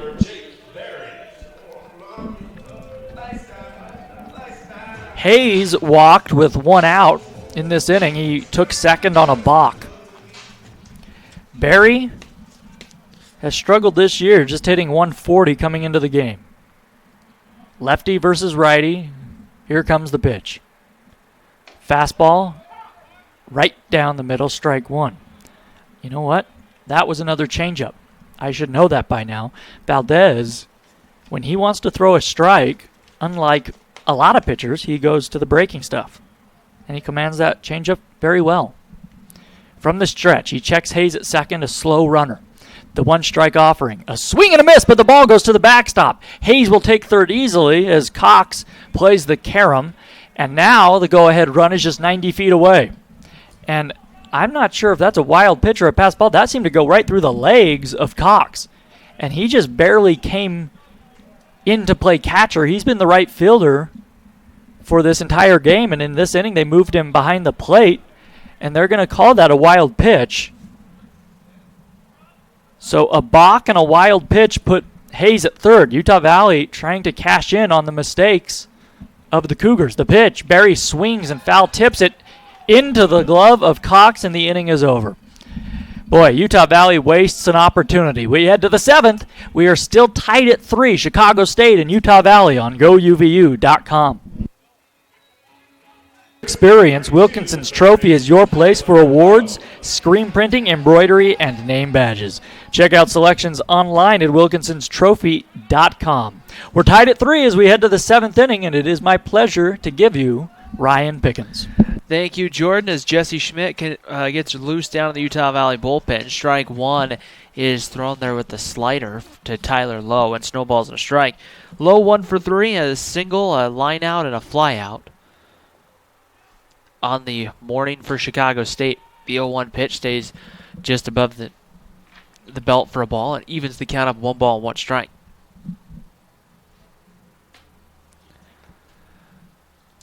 Travis Parker, the right-hander, ready to go, winds and delivers this one. There's a slow breaking pitch that gets in there for a strike, and it's 1-2. Some action beginning to go here in the Chicago State bullpen. Some guys starting to linger and play some catch here as we get into the late innings of this morning contest. Ready to go. Parker winds and delivers. This one's going to be a one-hopper. Trevor Howell right there and throws across the diamond. Pulls Payson Hayes off the bag, but Hayes able to apply the tag, and there's 1 gone. That's the second time today that Hayes has bailed Howell out with a tough throw. The first time came on a ground out, a routine play when Howell threw up the line, and Hayes was able to keep his foot on the bag. And so with 1 gone, here's first baseman Cole Hansel. Hansel hit into a fielder's choice, flew out to right, and walked back in the 5th inning. Travis Parker, the right-hander, working from the stretch as he normally will do. That pitch misses outside for ball 1. 1 ball and no strikes to count on Hansel. Top of the 7th inning, we're tied at 3 between Chicago State and Utah Valley. The 1-0 pitch on its way. There's another one-hopper deep in the hole. Howell's going to slide, stop, throws across the diamond. Made that a much closer play than I thought it was going to be. But nonetheless, Hansel reaches there on the base hit here in the 7th. It was hit so far deep in the hole, Howell made a nice little sliding stop just kind of on the edge of the infield dirt and the outfield grass. And then he made a good throw across the diamond. And Hansel, who runs well, was able to beat it out there. 1 gone. Here is Dalton Ryans, the designated hitter. 1 for 3 on the morning. Ready to go. The pitch on its way. Fastball stays high and outside for ball 1. 1 ball and no strikes here on Dalton Ryans. Still taking a little getting used to saying, on the morning with this 10 a.m. first pitch here. And just 5 more minutes and we'll hit high noon. Then I have to figure out to say good afternoon. I have a hard enough time between afternoon and evening sometimes. That one fouled back. Evens the count up 1 ball and 1 strike. Here on Ryans. Chicago State scoring 2 in the top of the 1st and then 1 in the top of the 6th inning. They have those 3 runs on 8 hits. The Cougars have left, though, 8 base runners on the base pass this afternoon. Here's the 1-1 pitch about to come home. Fastball at 90 that stays above the belt for a ball. And it's 2 balls and a strike. The count here on Ryans.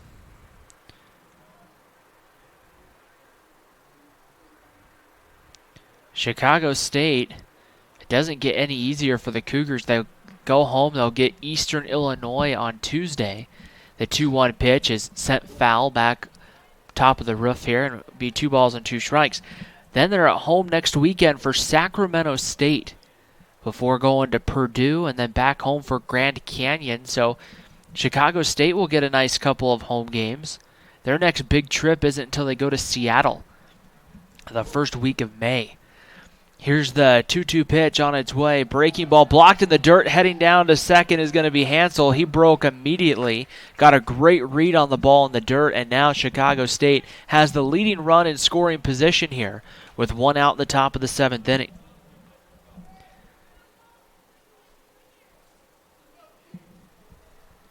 Ryans has the count full. 3 balls and 2 strikes. Travis Parker from the stretch checks the runner at second. And now comes home the pitch inside, ball 4, and Chicago State has runners on at first and second. Hansel ended up advancing to second on the wild pitch, and now probably not the hitter you wanted to face here in Gabriel Coburn, who has 2 doubles today and a walk. He's been aboard in all 3 of the plate appearances for Chicago State. Coburn has his average up to .310 on the year, no home runs, and 8 runs batted in. Looking to try to see if he can come up with a big clutch base hit here for Chicago State. Travis Parker comes home, and Coburn sends this one foul, and it's no balls and a strike, the count. An overcast, cloudy day here in Orem. This early spring game.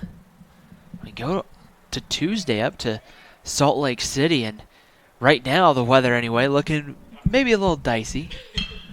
As that one's going to be hit to right to short. They'll double off the runner as a line drive. Howell able to come up with it and quickly flips to the second baseman, Hall, to get the double play. The second time Utah Valley's found a way to turn that double play to end the inning. We head to the bottom of the 7th, tied at 3 between Chicago State and Utah Valley here on the WAC Digital Network. In the top of the 7th for the Cougars, no runs, 1 hit, no errors, 1 left on base. Ladies and gentlemen, on your feet, it's time for the 7th inning stretch, and take me out to the ball game.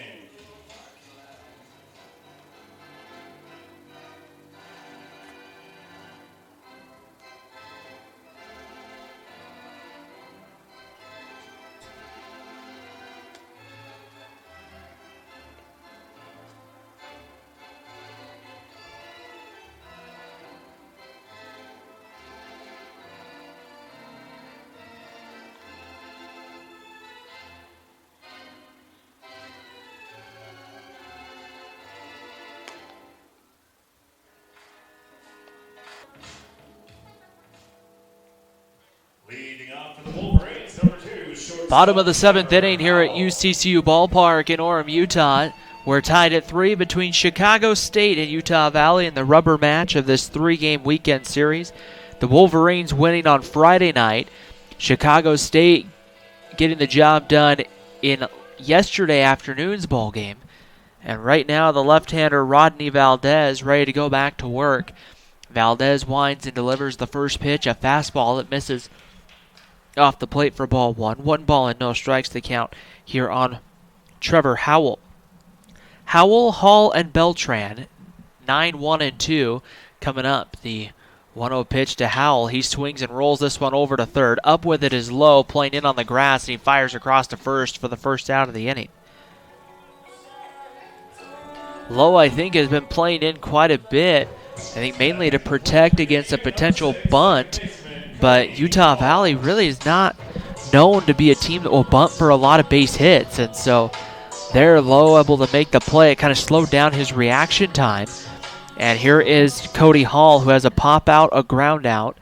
And then he walked back in the 5th. And the first pitch, there's a bunt for a base hit right back to the pitcher. Valdez spins, throws to first in a hurry, and barely the ball came out, but they're going to say it's on the transfer, and Hall is retired. Right as I said, Utah Valley is not a team to bunt for a lot of base hits.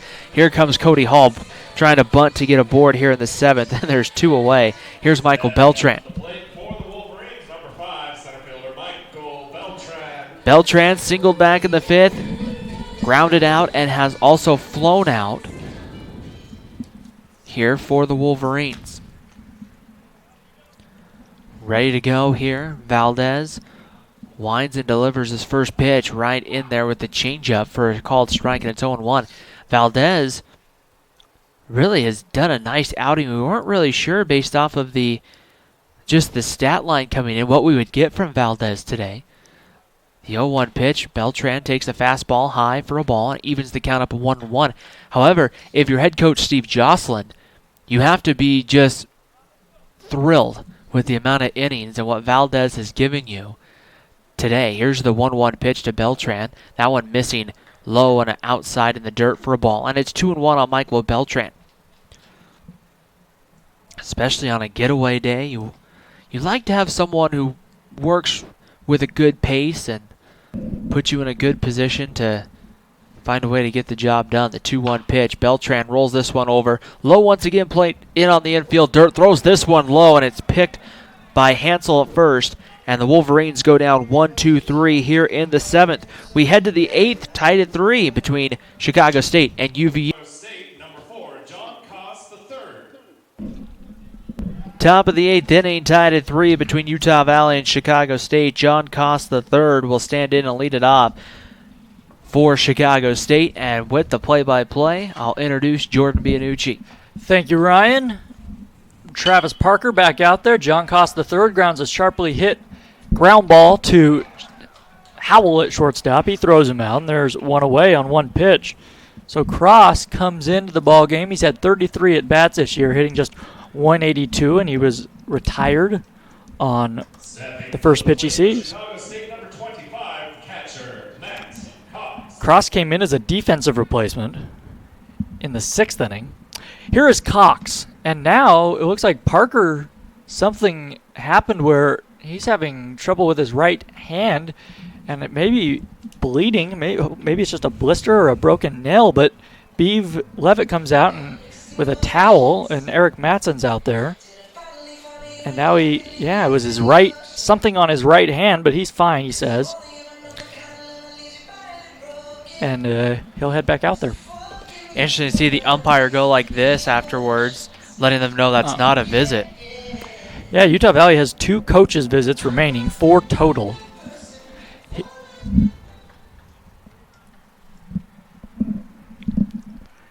So we'll see what Cox can do here with one gone. Cox looking for his second hit of the day, single back in the 2nd. The pitch. Curveball stays inside for ball 1. 3-3 our score, top of the 8th inning. Parker came on in relief in the 6th. He's pitched well. The pitch, curveball in there for a called strike on the inside corner. Parker did give up 1 run back in the 6th inning, but it was just a little bloop into no man's land. The pitch misses outside, a breaking ball, and it's 2-1. Cox walked in his last at-bat. This is the first time he has faced Parker. The pitch, fastball stays high at 91 miles an hour. Now it's 3-1.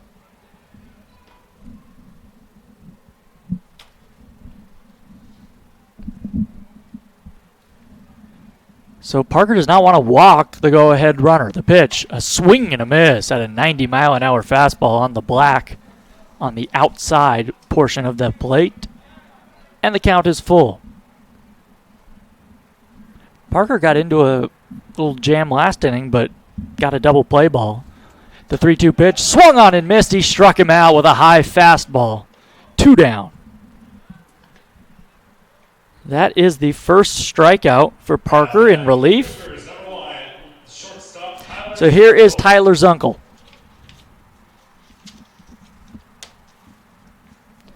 Zunkel laid down a sacrifice bunt in the 2nd inning, and he has walked twice. The pitch to him, a swing and a foul high and off to the right. A fastball right down the middle of the plate, and it's 0-1. In the last half of the 8th inning, it'll be the heart of Utah Valley's order. Eastburn, Marco, and Matson coming up. The pitch to Zunkel, a breaking ball misses high and in. And the count is even at 1 ball, 1 strike. Parker working from the stretch with the bases empty. 3-3 the score. Top of the 8th, 2 outs. The pitch. A fastball swung on and missed. A good one on the outside corner that Zunkel could not catch up to, and it's 1-2. Zunkel on the year, just 5 for 46. The 1-2. Curveball comes in, it almost hit him. Zunkel telling home plate umpire Troy Hodak, hey, I think that got me on the sleeve, but Hodak says no. And the count is 2-2, so almost a big mistake there from Parker. Here comes the 2-2. A fastball misses high, and it's 3-2. Zunkel has had good at-bats today, but if you're Utah Valley, you just can't walk him. He has not been a threat at the plate this season, enough to warrant pitching him so carefully that you end up walking him. He swings and fouls this fastball back, and it's 3-2. He's put some good swings on balls. He's just a little late on the fastball. Parker peers in, working quickly. The 3-2 pitch comes inside, ball 4. And Parker walks off the mound, and you can tell he is really frustrated. The one thing you did not want to do there is walk a guy who has 5 hits this year in 46 at-bats. So the go-ahead run is at first. That turns the lineup over for Reggie Brock Jr. He has 2 hits today, including a single, that bloop off Parker. That was the first man he faced back in the 6th. The pitch, a fastball, catches the outside corner, knee high, calls for strike 1. And that has been the story this year when things have gone poorly for Utah Valley. A lot of those situations have come out of free passes issued.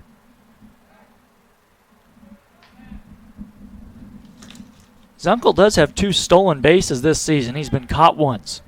Hayes holding him on at first. The 1-strike pitch coming. Brock Jr. swings and loops one into right center field. There's a base hit. Beltran gloves it. He relays it into shortstop, holding Zunkel at second. And the tying run is in scoring position. And here comes Gayton. And Eric Matson's going to take a long walk out to the mound. We'll see if he makes a move. Parker, there were 2 outs and the bases were empty. Now he's issued a walk and a single. And that's going to do it for Travis Parker. So he will be frustrated, so close to getting out of this 8th inning. We'll take a break on GoUVU. We are tied at 3, 2 men on, 2 men out for Chicago State. We'll be back after the out and try to get your hitters up in the bottom of the 8th. You do, because with 2 outs, a base hit would put Chicago State ahead most likely. Schmidt, the closer for Utah Valley, coming in here with 2 outs in the 8th. Trying to get the Wolverines to the last of this inning with a tie score. The pitch to Gayton. A beautiful curveball. Wow. Started wide of the plate in the right-handed hitter's batter's box and just swooped in there for a strike on the black. 0-1 to the left-handed hitting Gayton. He is 1 for 4 today. The 1-strike offering to him. A swing and a pop-up in the infield. Another breaking ball from Schmidt. Howell is under it at short. He makes the grab, and Jesse Schmidt does the job. 2 pitches, and Chicago State leaves 2 stranded. No runs. On to the last of the 8th inning. It will be Eastburn, Marco, and Matson. We are tied at 3 on GoUVU. Chicago State 3, Utah Valley 3 as we begin the last of the 8th inning. Ryan Eastburn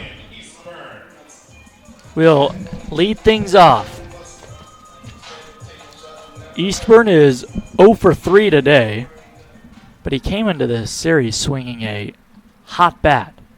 Lefty versus lefty. Valdez, the starter, has been terrific. He's back out there on the mound for Chicago State. First pitch curveball misses down and away for ball 1.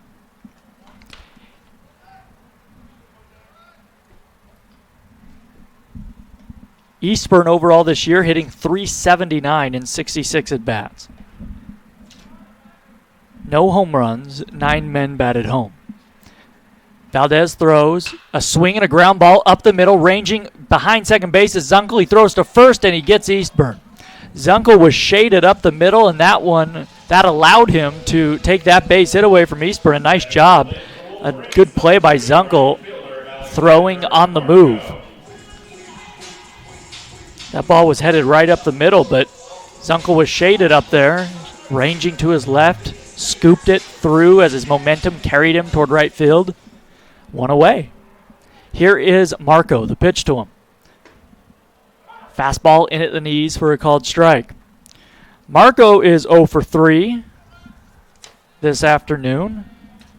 He leads the Wolverines with 6 homers on the year and 28 RBIs. The one strike offering, a swing and a ground ball to short. Zunkel plays it, now throws across the diamond, and there are 2 gone.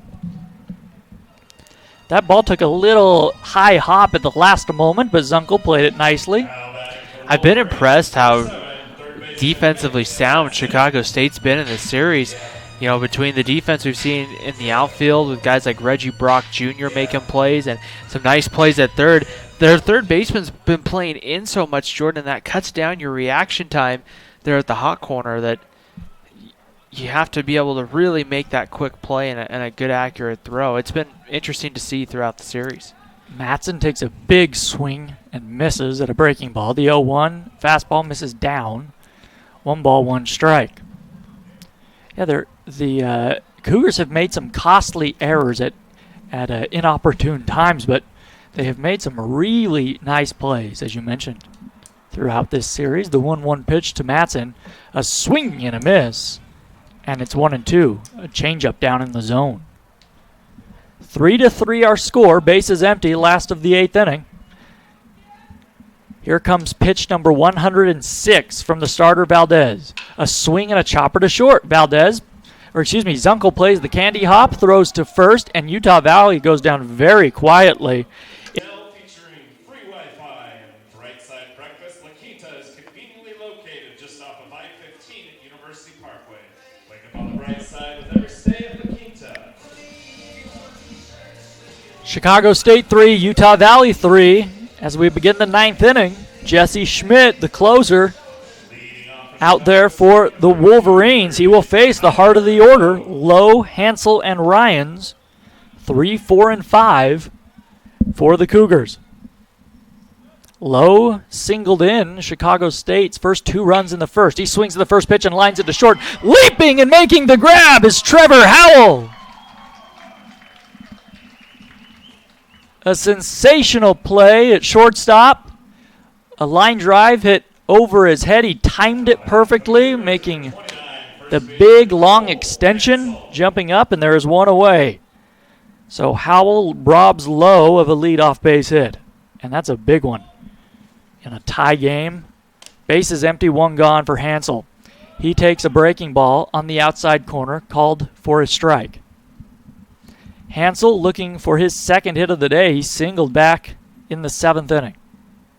The 1 strike offering. Curveball right there on the outside corner, and that is a perfect pitch. There's just not a whole lot you can do with that one if you're Hansel. The 2 strike offering, a breaking ball misses way outside, not close. Not a good 0-2 pitch there from Schmidt. It was a very easy take for Hansel. Schmidt working quickly. A swing and a chopper foul on the first base side. Another breaking ball in on the hands. 1-2. So we'll see if Schmidt, if that sets up the fastball. He's featured a lot of breaking balls in this at bat. Another breaking ball. This one lined at Hayes, but softly he reaches up above his head, snags it, and there are 2 away. So here is Dalton Ryans. Ryans doubled back in the 3rd inning. He's also walked. He is 1 for 3 officially as a ball misses low. Another off-speed pitch. Ryans, a left-handed hitter, facing the righty Schmidt. The 1-0, a swing and a liner foul onto the grassy berm where a fan is out there on the picnic blanket hanging out. A sparse crowd here on a Sunday morning that has just turned into afternoon. The 1-1 pitch, a curveball, and that's another beauty right there on the outside corner, and it's 1-2. Ryan's has no home runs, 17 RBIs. A curveball just misses off the outside. That's a great 1-2 pitch from Schmidt. And Sims received it very well, but he didn't get the call. The 1-2, a swing and a chopper foul. Another breaking ball from Schmidt. And I said the 1-2, 2-2. I'm going to throw our scoreboard people under the bus today. I really rely on the scoreboard. They've been behind the 8-ball a couple times. Maybe it's the early start. Here's a swing and a fly ball to center field. Beltran going to his right, moving back. He reaches up and he makes the grab. Schmidt, a very well done job here in the 8th. Last of the 9th. Utah Valley looking to walk off. We are tied at 3 on GoUVU.com. This is when you kind of want to see get some base runners on and really put some pressure on Chicago State because they want this game just as bad as Utah Valley at this point. Absolutely. So here's Hayes, 3-3, last of the 9th. Hayes has hit 5 homers this year. None of them bigger than one would be here. But he may just be trying to get on base here, get something going. The pitch to him. Coming with a breaking ball that misses. I say a breaking ball. That was the fastball. Coming not a high velocity guy. It missed outside. Ball 1. That fastball at 79 miles an hour. The 1-0 to Hayes. Another fastball misses down low. 2-0. Well, Cumming comes in relief of Rodney Valdez, who in 8 innings gave up just the 3 runs, 4 hits. He was fantastic. Really gave his team a chance to win. The 2-0, a swing and a foul back behind home plate. There was, see now that's the fastball. That's at 87 miles an hour. But Cumming does not have, I don't know what those first 2 pitches were. They might have been a changeup, but a much higher velocity changeup than we're used to seeing from him, according to the scouting report. The 2-1 pitch. And that one misses down and away. Another fastball. And it is 3-1. So now, here the fans get into it. Hayes can sit dead red. Cummings working from the windup. 3-3 our score. Bottom of the 9th, the pitch. A swing and a sharply hit ground ball foul down the third base line. And the count is full. Hayes doubled back in the 2nd inning. He also reached on a walk. He is 1 for 2. A 231 average on the year. He is hitting 471 when leading off an inning, though. Wow. Here comes the 3-2. Cumming throws. A swing and a pop-up. Shallow center field. Racing in is Gayton. It will be Gayton. He makes the grab, and there's one down. So Pace and Hayes got something to hit, but just missed it. So here is Drew Sims. Sims singled and scored a run back in that 2-run Wolverine 5th. Bases empty, 1 out, 3-3 in the 9th. Cumming throws. Sims takes a fastball on the outside corner, called for a strike.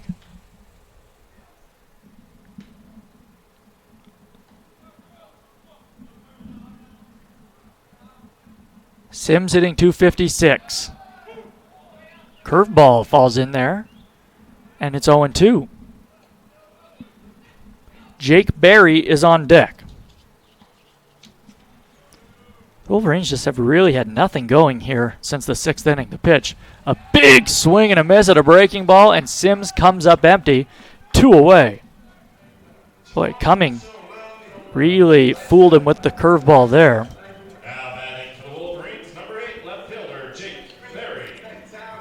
Cumming is 6 feet 4 inches tall, 175 pounds, a sophomore out of Grand Blanc, Michigan. He's looked sharp facing the first two men here in the ninth. The pitch to Barry. And a slow curve misses outside, ball one. Barry has been on base twice this morning / this afternoon. He was hit by a pitch. He's also walked. Struck out back in the sixth. He's 0 for 1. The 1-0, a swing and a miss. This one a fastball on the outside corner, just at 83 miles an hour, and it's 1-1. Bottom of the ninth. Base is empty, 3-3 the score. Barry with 1 home run on the year. The pitch to him, a swing and a pop fly into right center field. Koss, the third, moves under it. He makes the grab, and Utah Valley goes down very quietly in the last of the ninth. So we head to extra innings. On to the 10th. It's 3-3. Utah and Cox due up for the Cougars. Jesse Schmidt back out there for the Wolverines in his third inning of relief work. The first pitch, breaking ball, looked like a changeup in there for a called strike. Schmidt has been sharp. He's retired all 4 men he has faced, and he has commanded the breaking ball really well. There's another one. That one hit high, twisting foul down the left field line. Coming over is Barry. He will make the grab behind the bullpen mound in foul territory, and there's one away. So here is Koss getting his second at bat after coming in as a defensive replacement back in the 6th inning.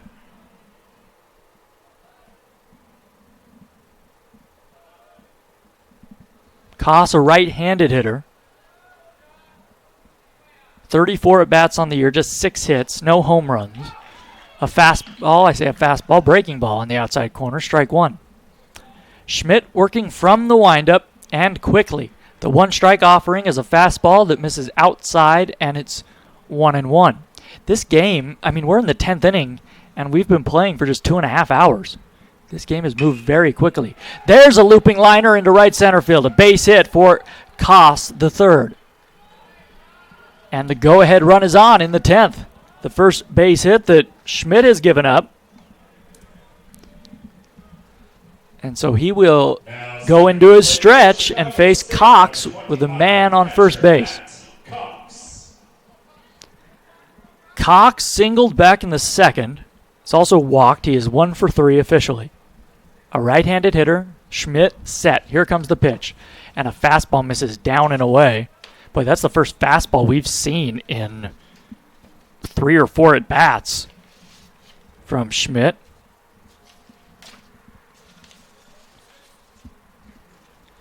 Romeo Carrillo up in the bullpen for the Wolverines. There's another fastball. This one misses low and away, and it's 2-0.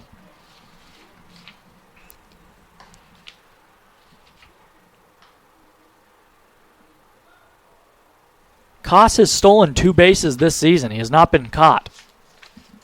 Hayes holding him on at first. The 2-0 pitch. A fastball misses up high, and it's 3-0.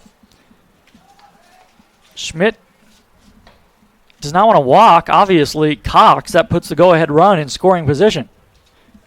3-3 in the 10th. Here it comes. And a ball misses down and away. And Schmidt does just that. A single, now a walk, and there are runners on first and second with just 1 out. Here is Tyler Zunkel. And I think there was some worry about whether or not Koss the third was going to take off there. Payson Hayes took a few steps onto the infield grass and said something there to Jesse Schmidt.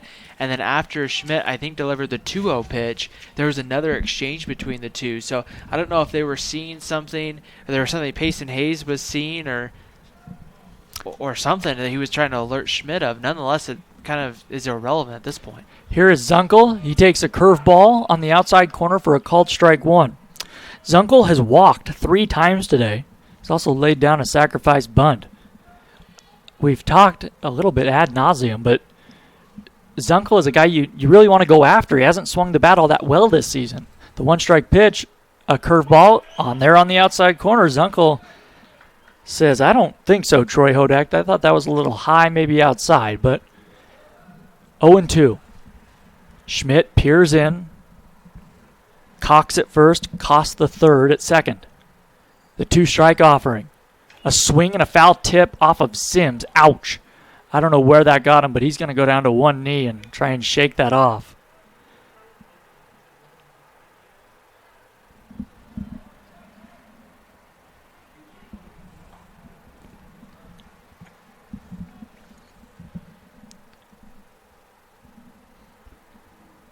Koss singled. He is at second base. Cox walked. He's at first. Just one out. 0-2, though, to Zunkel. Schmidt does not want to throw one right down the middle here. Wants to get him to chase the pitch. A swing and a ground ball up the middle. Howell has it. Steps on second for one. Goes to first. 2! A double play, and the inning is over. Schmidt gets the ground ball he was looking for. Howell with the unassisted double play. We head to the last of the 10th inning. We're still tied at 3. Chicago State and Utah Valley on GoUVU.com. Trevor Howell to lead things off in the last of the 10th. 3-3 our score. Utah Valley won game 1 of this series. They dropped game 2, looking to win this one and win the series in dramatic walk-off fashion. Howell homered yesterday. It was his first of the year. Cummings back out on the mound. He swings, and Howell chops it foul on the third base side. Strike 1. A fastball there from Cumming. Cumming pitched a clean 9th inning after Rodney Valdez went 8 innings, gave up the 3 runs on 4 hits. The pitch to Howell. A swing and a miss. He chases a breaking ball, a changeup on the outside, off the plate, and it's 0-2. Howell is 0 for 3 today. He is popped up, flied out, and grounded out to shortstop. Zunkel is really shaded toward the hole at short. The 0-2 to Howell is popped up, shallow left field. Brock Jr. got a late jump on it, but now he sprints in. Plenty of time. He makes the grab, and there's one down.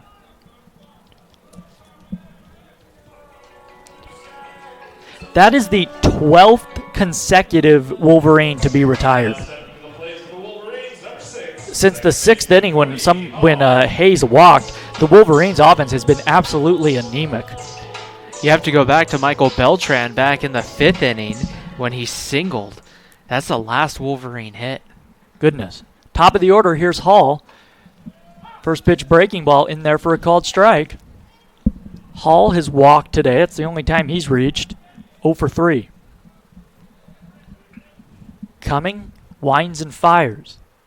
A swing and another pop-up. Weakly hit shallow right field. Cost the third coming in. He makes the one-handed grab. Another pop-up. 2 away, and here's Beltran.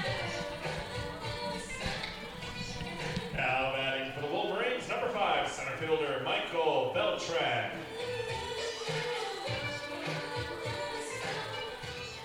The Wolverines, I've noted in my scorebook, they have popped up, not flied out, popped up 10 times today.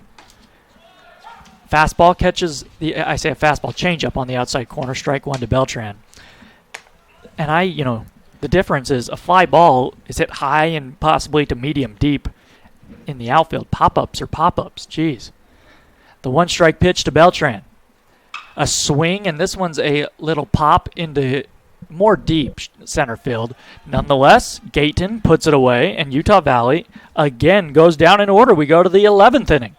3-3 our score as we begin the 11th inning on this Sunday afternoon. Reggie Brock Jr. to lead things off. He has 3 hits today, including an RBI. Jesse Schmidt back out on the mound. Brock Jr. swings and flies this one into right center field. Moving over is Beltran. He has it. And on 1 pitch, Brock Jr. is retired. Well, we talked about the Wolverines, how their offense, especially since the 5th inning, has been really non-existent. You have to give credit to this pitching staff from Chicago State, Valdez, and Cumming. They have been phenomenal. And a ball misses down low to the left-handed hitting. They call that a strike? All right, at the knees. Strike 1. The pitch, a fastball. That one's at the knees on the outside corner, and it's 0-2 to Gayton. just to finish that thought, is this one swung on and popped back out of play. Chicago State has struggled pitching this season. I mean, they have not seen a lot of games like this one. They have really shut down the Wolverines for much of this ball game. 3-3 our score in the 11th. Base is empty, 1 out, I beg your pardon. Curveball misses down in the dirt, and it's 1-2 to Gayton. Gayton singled all the way back in the first inning. He came around to score ultimately in that 2-run Chicago State first. That's his only hit, the 1-2, a swing and a roller to first. Hayes has it. He'll take it himself to the bag, and there are 2 down. Speaking of guys that have pitched really well, Jesse Schmidt out there for his 4th inning of work. He's allowed just 2 base runners, 1 hit, no runs. Now 2 outs here in the 11th, and it is low. This is a guy you have to be careful with. 2 home runs in the series. He could untie this one in an instant.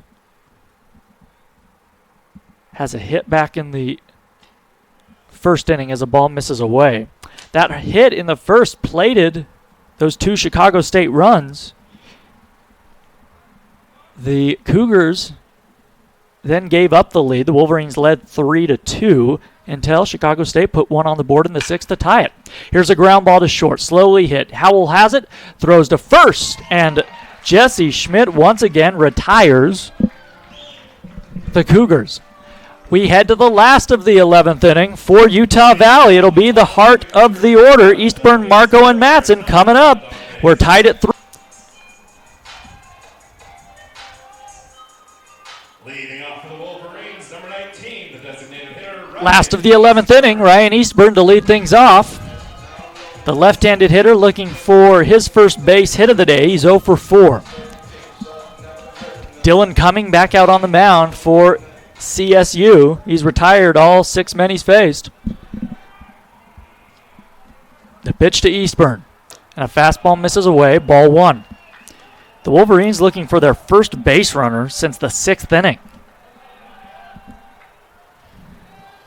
The 1-0 coming to Ryan. Here it is. A swing and a sharply hit ground ball to second. Coburn has it, though.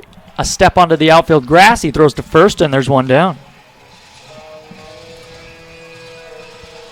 And it'll be Marco. Wolverines, number 3, right fielder, Alexander Marco. So that's the 15th straight man that has been retired for the Wolverines. Marco, 0 for 4 today. Coming with the delivery, a curveball just misses a little high, maybe a little off the plate. Cumming wanted to know where that was. He asks home plate umpire Troy Hodak, did that miss up?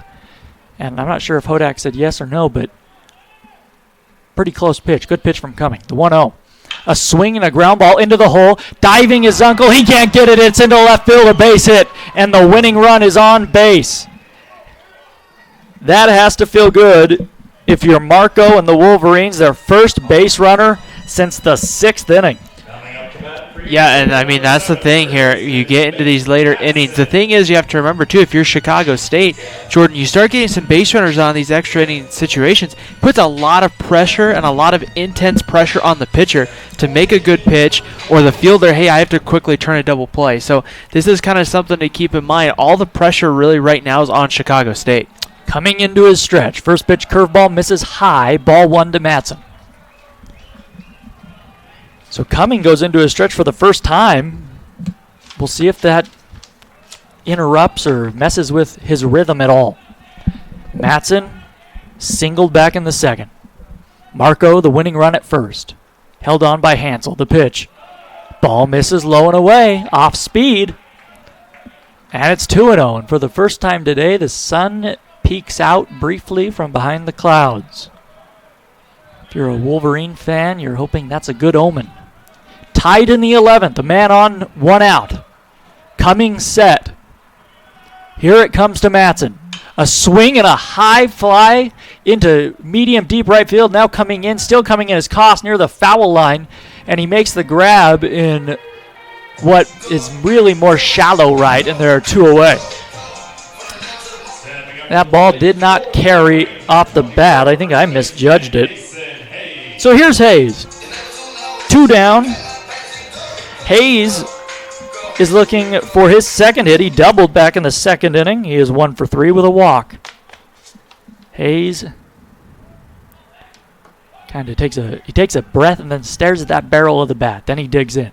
Marco at first. The pitch. Curveball misses high for ball 1.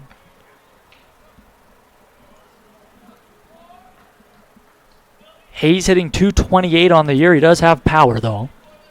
The outfield deep all the way around. A ball in the gap could win the game for the Wolverines. The pitch, a swing and a miss. Had an off-speed pitch low in the zone. 1 ball, 1 strike to Payson Hayes. Cumming came on in the 9th inning. He has been very, very good.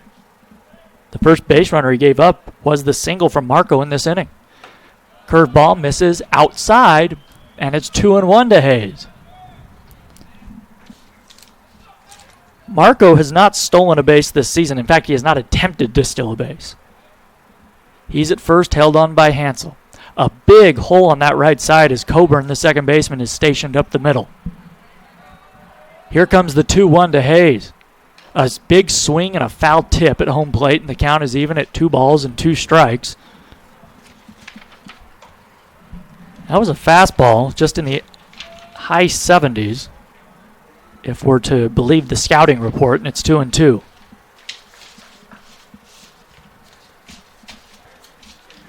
Three to 3.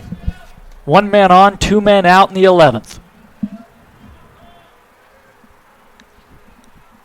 The winning run at first. The pitch. Curveball stays just a bit high, and the count runs full.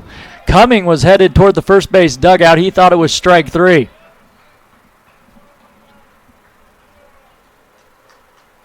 It was borderline, but I think a good call by the home plate umpire, Troy Hodak. 3-2. Now the runner will be off with the pitch. Anything in the gap would win the game. The 3-2. A swing and a little slow roller out in front of home plate.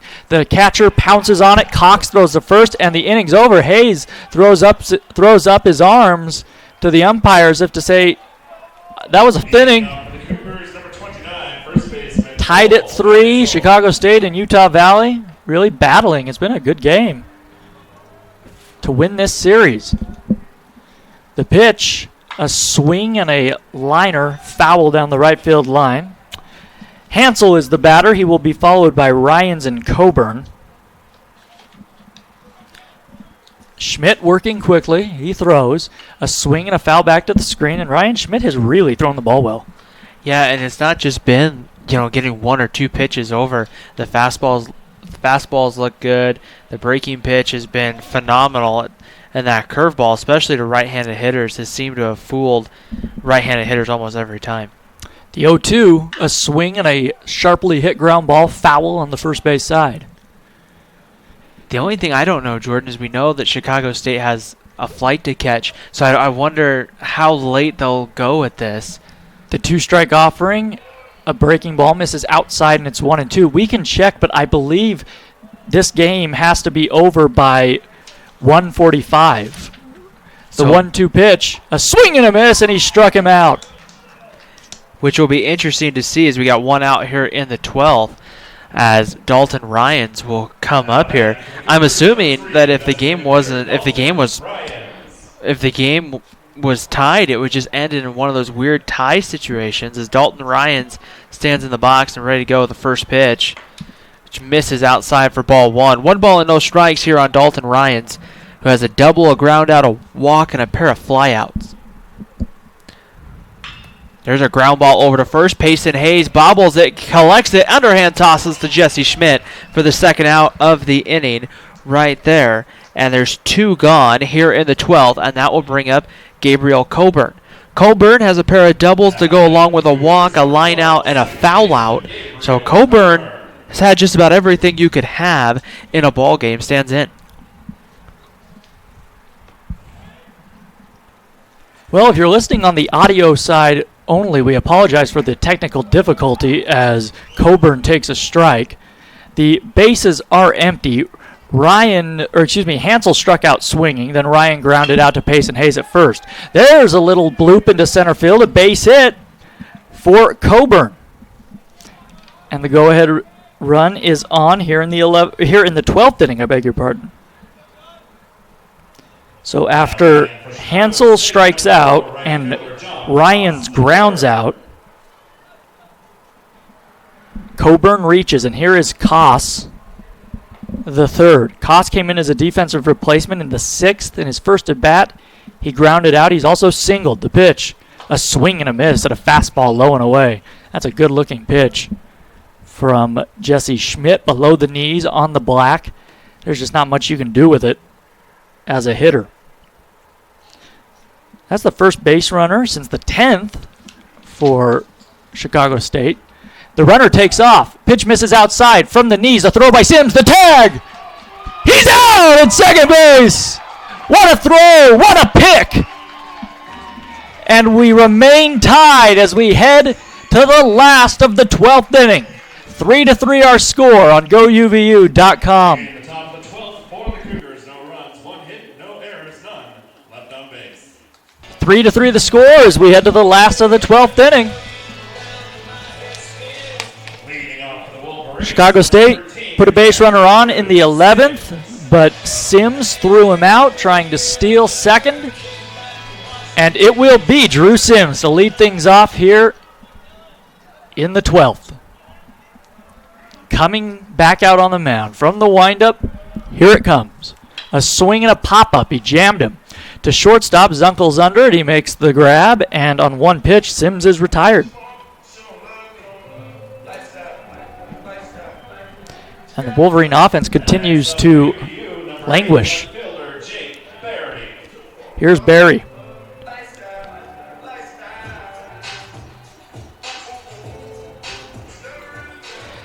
The Wolverines, the last 18 of their 19 have been retired. That's crazy.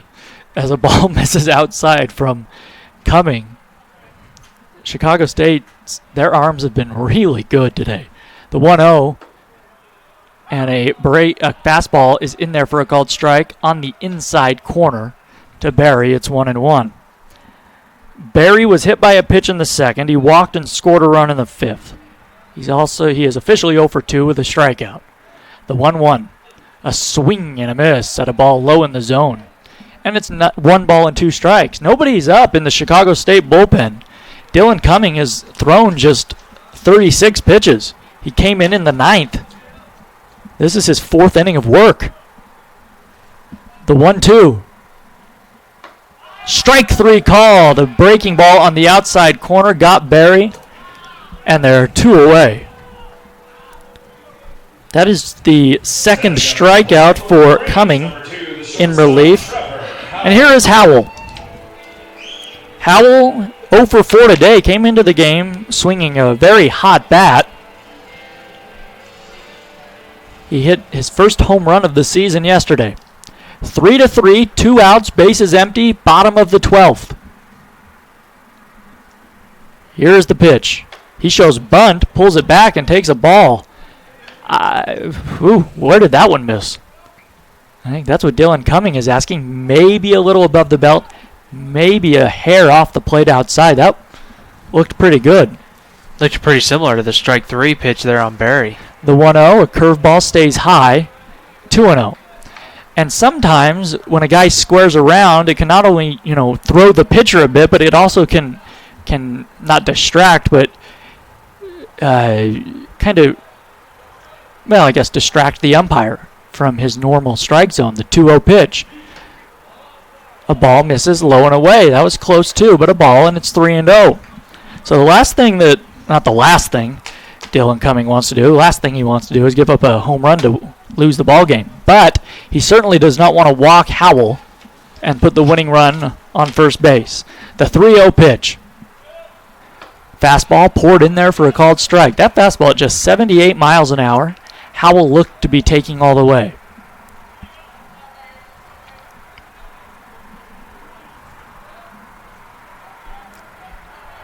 Three and 1, the count. A strike called on the outside corner. That just caught the plate. Now the count runs full. Base is empty, 2 gone.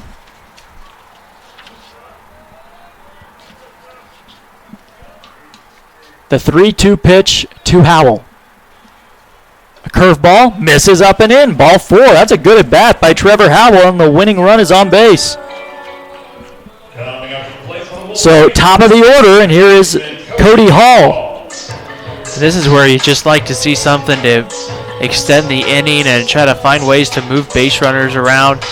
You don't want to try to do too much here. The biggest thing you want to do if you're Utah Valley, though, is you'd rather just try to find a way to end it now and not have to continue on to even more extra innings.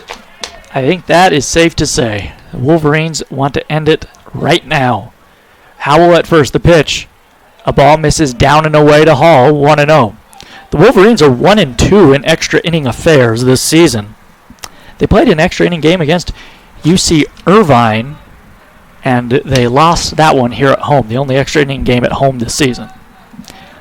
Hall looking for his first base hit of the afternoon. The winning run at first, 2 outs, coming into his stretch. The pitch, a fastball right down the middle at the belt, called for a strike, and it's 1-1. Hall walked back in the 5th. It's the only time he has reached base. He faced Cumming once already, and he popped up to right field. Howell, a little better than average speed at first. The 1-1 pitch. Hall shows bunt, takes a ball outside, snap throw down to first, and Howell is back in diving. So Howell thinking about bunting for a base hit perhaps. Lowe was charging from third. A ball in the gap would most likely win the game for the Wolverines. The outfield deep and straight away in the no doubles defense. The 2-1 pitch. Hall swings and hits a one-hopper to short. Zunkel has it, underhands to second, and the inning is over. The Wolverines get a base runner. They leave him stranded. We go to inning number 13 here in Orem. 3-3 our score between Chicago State and Utah Valley. In the bottom of the 12th for the Wolverines, no runs, no hits, no.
Inning number 13.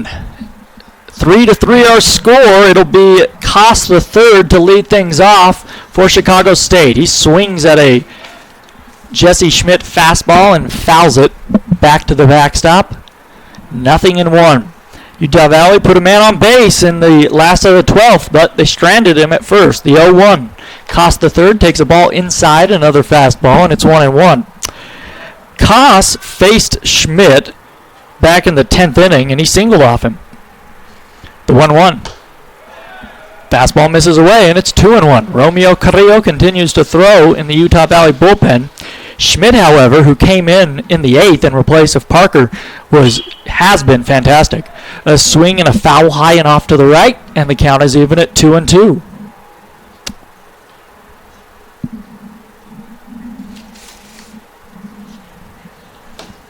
Schmidt working from the windup. He winds and fires. 2-2 came in and hit Koss on the left hand, it looked like. Ouch. And the go-ahead run is on. The leadoff man.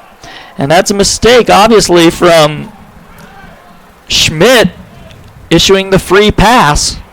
Schmidt has been so great command-wise in his outing today. Here comes Cox. Stepping up to the plate. We'll see Chicago State, number Cox, 25, who's catcher Matt. hitting 177. I imagine he would lay down a bunt, but we'll see. Matson thinking the same thing at third. He's playing very shallow. Here, he squares around, pulls it back, and takes a ball up high. Boy, Matson charged so quickly there. By the time that ball got to home plate, Matson was maybe 10, 15 feet away from the batter. You just better hope that Cox doesn't pull back and slash at one. Koss at the third, at first. Nobody out. 3-3 in the 13th inning. Now Schmidt can't get on the same page with Sims, and they'll run through the signs again. We'll see if Cox squares around to throw to first. And a fairly close play, but Koss back in diving.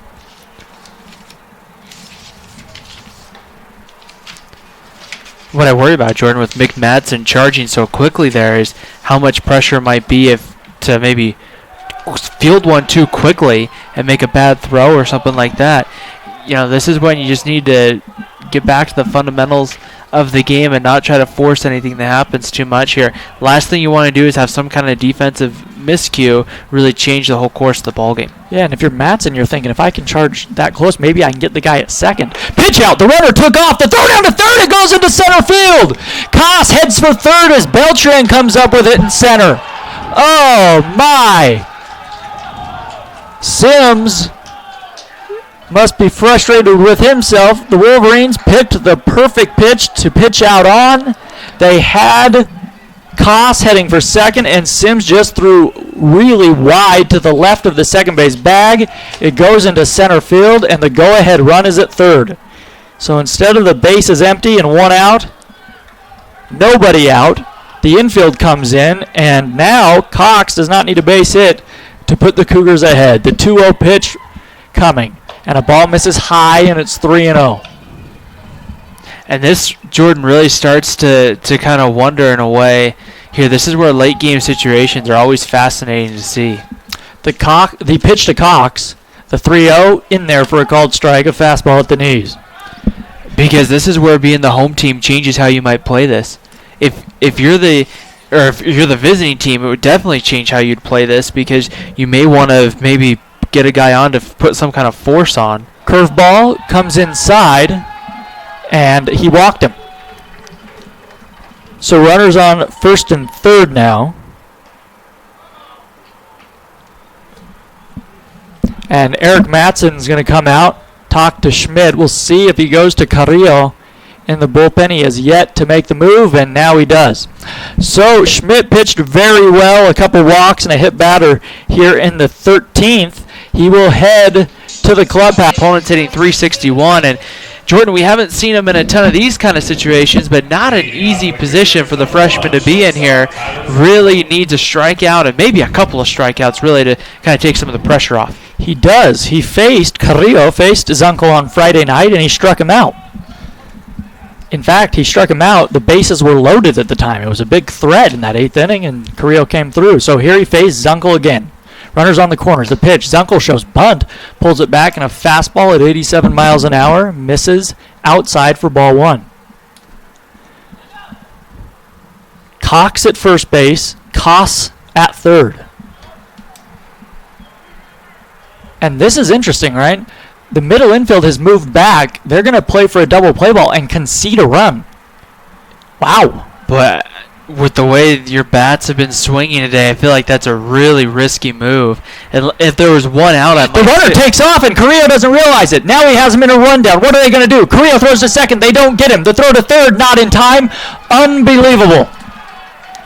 Cox still second base on Carrillo. He just didn't see him take off.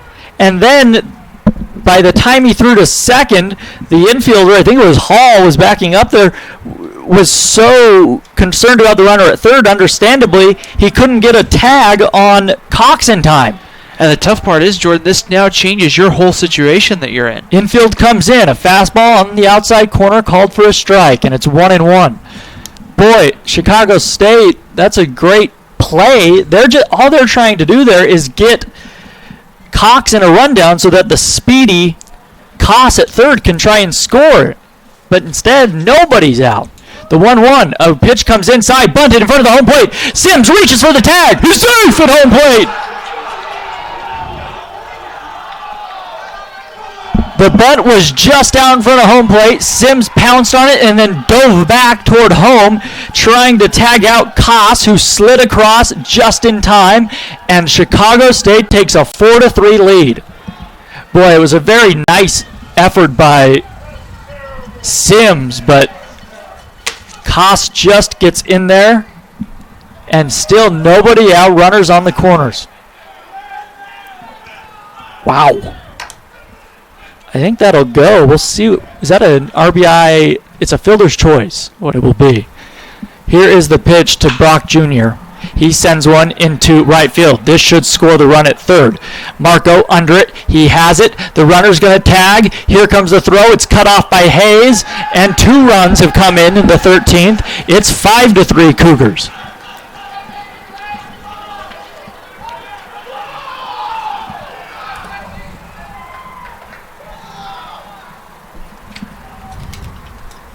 Now batting for the Cougars, number 9, center fielder Andy Gayton.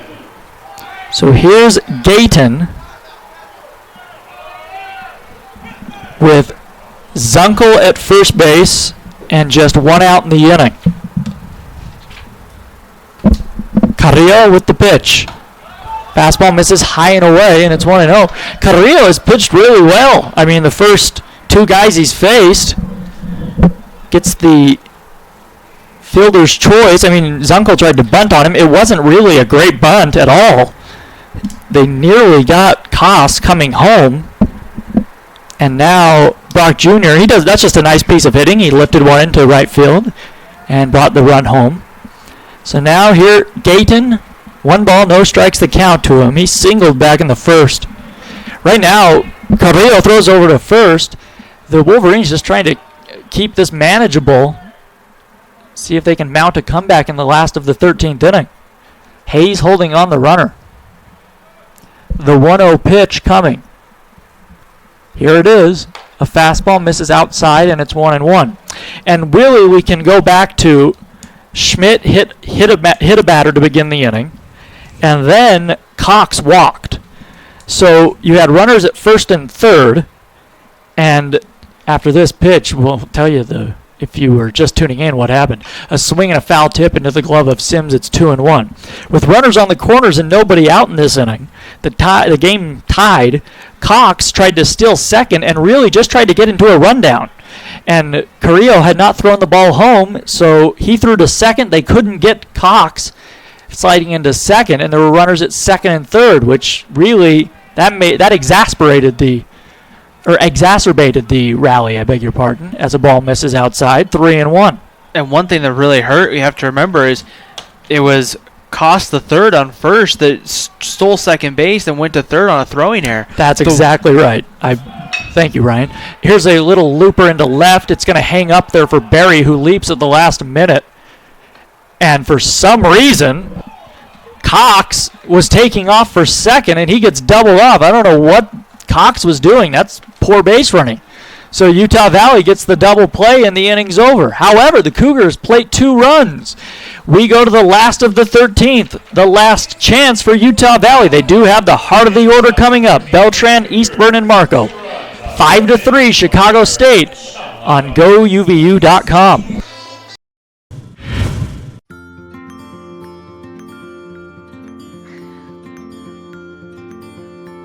Looking to spend that birthday money, Tyler? I'm just not sure which one to get. Well, they are both pretty cool. But saving some of that money would be pretty cool too. Yep. When's the right age to teach your children how to save and spend money wisely?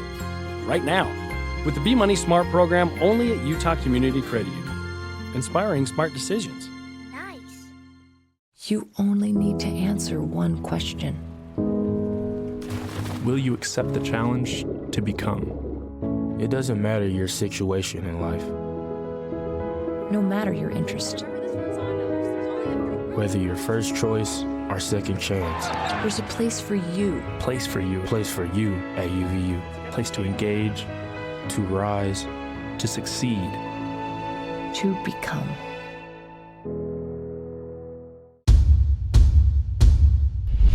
Last chance for UVU.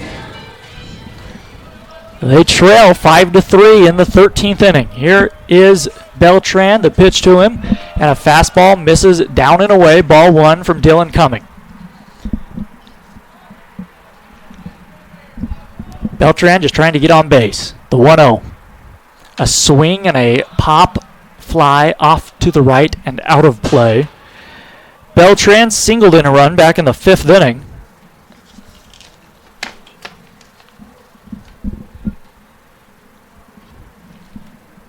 He has faced Cumming once. He grounded out to second base. Curveball just misses outside. A good-looking pitch from Cumming, but off the plate. And the count is 2-1 strike. Beltran has been the Wolverines' one of their best hitters all season long, hitting .331. The 2-1 to him. A swing and a high fly ball deep to left center field. Brock Jr. on his horse now in front of the track. He reaches up and he makes the grab. Beltran gave that one a ride, but just didn't quite get it off the sweet spot. I think it jammed him just a hair, and there's one away. So here is Ryan Eastburn. Eastburn looking for his first hit. He is 0 for 5. The pitch from Cumming. A swing and a ground ball foul on the first base side. Eastburn, after facing Rodney Valdez, the lefty, gets to see Cumming, the right-hander. Eastburn back in the... I mentioned Beltran faced Cumming. He flied out to Cumming. Eastburn grounded out to Cumming back in the 11th. Ball misses outside, and it's 1-1.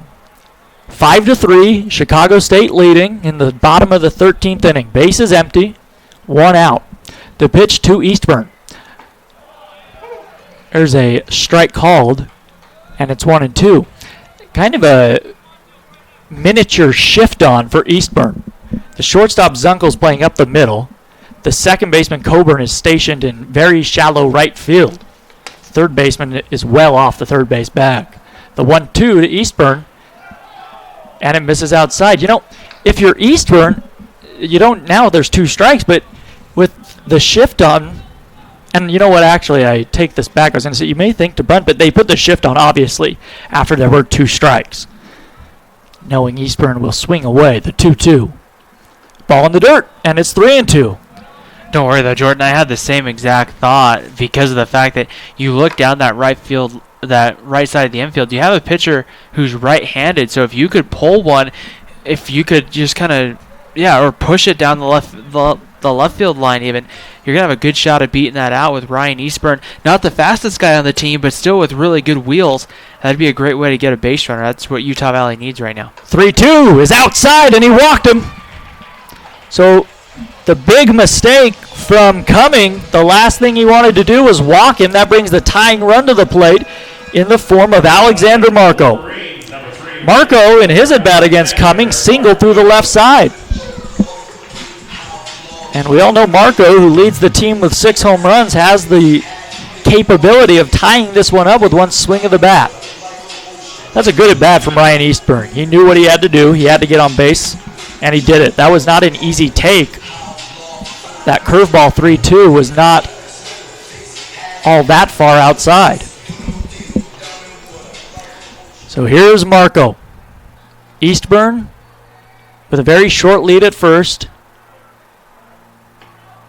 He's not going to be taking any chances. 1 out, a man on. The pitch. And a ball misses inside. There are 2 right-handers getting up in the Chicago State bullpen. Cumming in his 5th inning of relief. Came in back in the 9th. The 1-0 comes inside. Ooh, just caught the inside corner, a curveball. And it's 1-1 to Marco. 5-3 the score. Chicago State leading Utah Valley. We're in the last of the 13th inning. Tying run at the plate, the 1-1. A swing and a high drive foul down the left field line. Marco turned on a breaking ball low in the zone, way out in front, and the count is 1-2. Mick Matson is on deck. Cumming would like a ground ball. That could end the ball game, a double play ball. 1-2 to Marco. Here it comes. And a ball misses high and outside. 2-2. That looked like a curveball that just didn't break. Cumming does not have a real loopy curveball. It's almost like a slurve.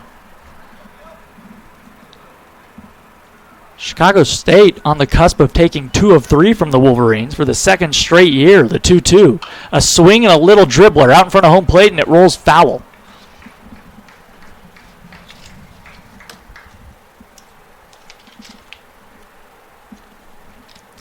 Both of these teams have struggled so mightily this season. Utah Valley with just 8 wins, 8-26, and Chicago State with just 9-22. However, the Wolverines have played 500 ball nearly in the WAC. They're 5-6 in conference, whereas Chicago State is 4-7. This would be a big series win for the Cougars if they can hold on. They have a 2-run lead in the 13th inning. The 2-2 pitch to Marco. Curveball stays just above the belt. A good take and a good pitch from Cumming, and the count runs full.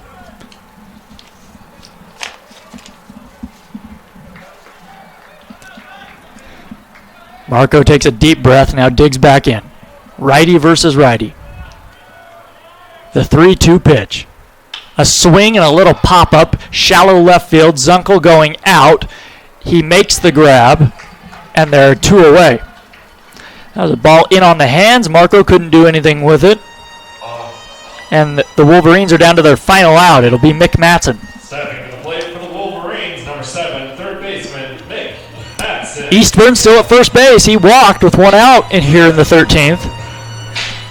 Matson singled and scored a run in the second. He's 0 for 4 otherwise. He popped out to right field against Cumming in the 11th. Right-handed hitter, the pitch to the freshman. A fastball right there on the outside, knee high, called for strike 1. Nobody's holding on. Eastburn at first as the Cougars have a 2-run lead. 2 men out in the inning. Here it comes to Matson. Fastball misses above the belt, and it's 1-1. If Matson could reach, it would be Payson Hayes. The freshman with a slightly open stance from the right side. Coming set at the belt. Here it comes. A swing and a miss. A curveball there that had Matson way out in front, and the Wolverines are down to their final strike.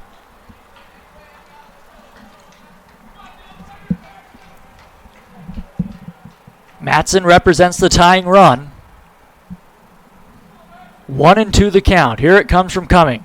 Curveball misses down and away, and it's 2-2.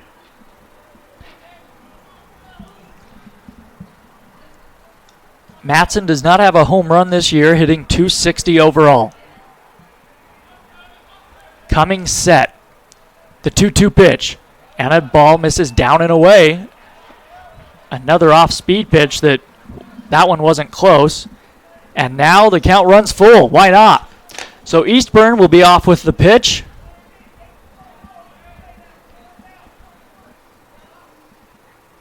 Cumming peers in, has what he wants. On top, the 3-2. And it missed outside. A breaking ball, a curveball, specifically, that was not that close. A good at bat by Matson, and the tying run is on base, and Payson Hayes will come to the plate. So the Wolverines just clinging to life here in the 13th inning. Hayes hit a little dribbler out in front of home plate back in the 11th inning. That has been his only at bat against Cumming. He was retired on it, and we're going to have a trip to the mound to just I'm not sure which assistant head coach that is. He has his overcoat on, but I think this is just to set the defense and give Cumming a little breather. I think part of it's just to kind of use up some time to let those arms be ready to maybe make a decision as to who's going to face Payson Hayes here. There's a big situation for Payson Hayes, Jordan, because he's got the pop to win it with one swing of the bat, but here he just has to do something simple and just find a way to extend the ball game. You can't overthink it right now.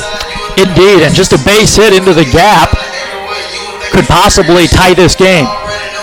2 men on and 2 men out, 5-3. Cougars leading in the last of the 13th inning.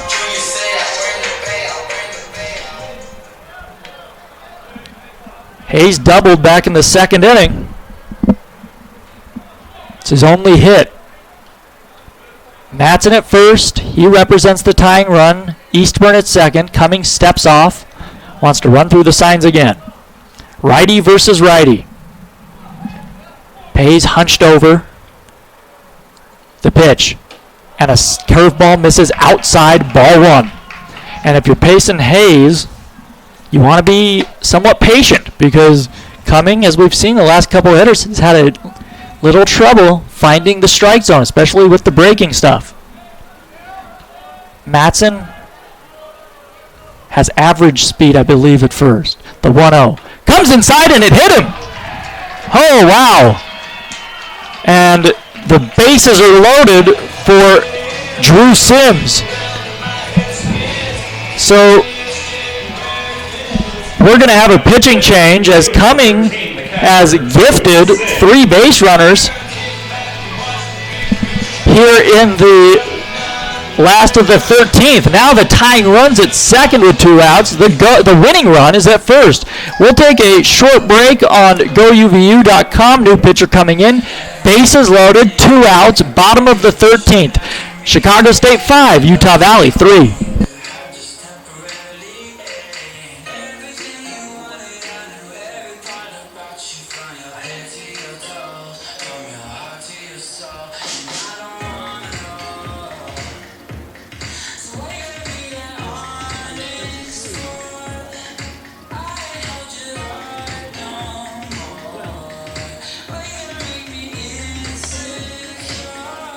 Now pitching for Chicago State, number 2, right-hander Joe Byer.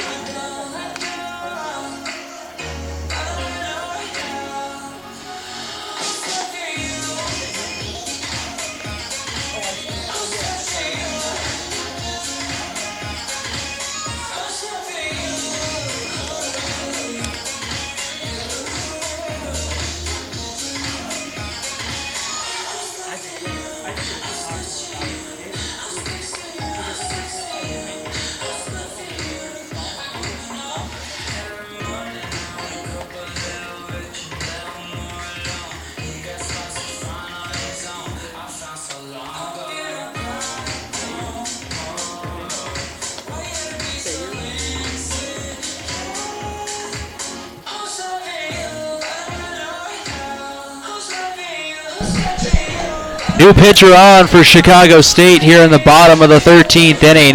It will be Joe Bayer on the mound. Bayer is 0-1 on the year with a 3.00 ERA. Making his 3rd appearance, he's gone 3 innings, allowed 2 hits, 1 run, which was earned. Has walked 1 and struck out 2. Opponents are hitting just 200 off the right-hander. However, it's not the biggest sample size for Bayer on the year and the amount of people that he has faced, as Drew Sims will be the person who will come to the plate. So, last chance for the Wolverines. The tying run at second base, the winning run at first. 2 outs, bases loaded in the 13th. The pitch to Sims. A swing and a pop-up on the infield, in foul territory. It's going to be Hansel. He makes the grab, and the ball game is over. Sims hurls his bat in frustration, and Utah Valley loses Game 3, and they lose this series to Chicago State.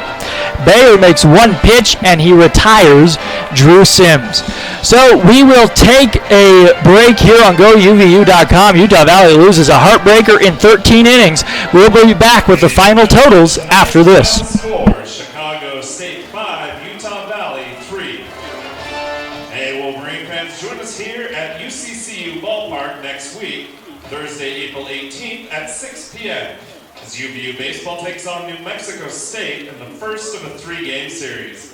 For tickets, visit GoUVU.com/tickets or stop by UCCU Ballpark Ticket Office. Travel home safely. She limited the opportunities and shut down the Utah Valley bats. But, it's one of those things as the game went on, Jordan, you just kind of wondered if Utah Valley kept giving them chances. You just kind of wondered when Chicago State may take advantage of that. And unfortunately for Utah Valley, you gave up a 2-run top of the 13th inning that just kind of changed the whole course of the ballgame. And there's no sugarcoating it if you're Utah Valley. This is a tough series to lose. You've lost now twice. 2 seasons in a row, you've dropped 2 of 3 to Chicago State, and those are games that as a Wolverine you expect to win, especially at home.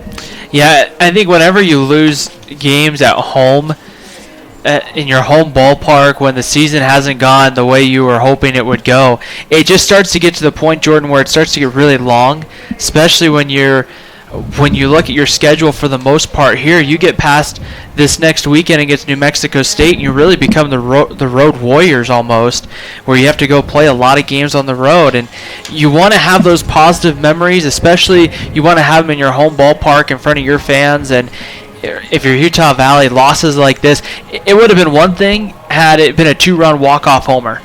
But to lose it and just kind of the way that things have gone, you hit a guy, you walk a guy, and then you made all the effort you could to try to get the guy at home plate, and you had one of the fastest guys on that Chicago State roster running at third base, and it just changed the whole game for Utah Valley. It's a tough loss. I think the thing you have to do, though, if you're Utah Valley, you have to figure out the best way, and we've said this a couple of times this year, Jordan. I don't know how easy it is to do that in a locker room, but you have to flip the switch, and you have to put it behind you. You have to get ready to go play a game against Utah on Tuesday, and then you have to understand you have a very quick turnaround this week with playing a Thursday, Friday, Saturday home series instead of the typical Friday, Saturday, Sunday. So you have to quickly turn it around. Indeed. Our Wilkinson's Trophy player of the game is Travis Parker. He came in relief of Walker Ramsey. He went 2 1/3, gave up 2 hits, no runs. He struck out 1. With 41 years of experience, Wilkinson's Trophy is your place for awards, screen printing, embroidery, and name badges. Check out selections online at wilkinsonstrophy.com. Let's take a look at the final totals.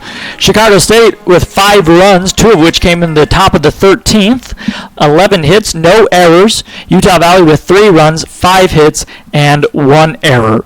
CSU left 12 men on base. UVU left 10, including the bases loaded in the bottom half of that 13th inning.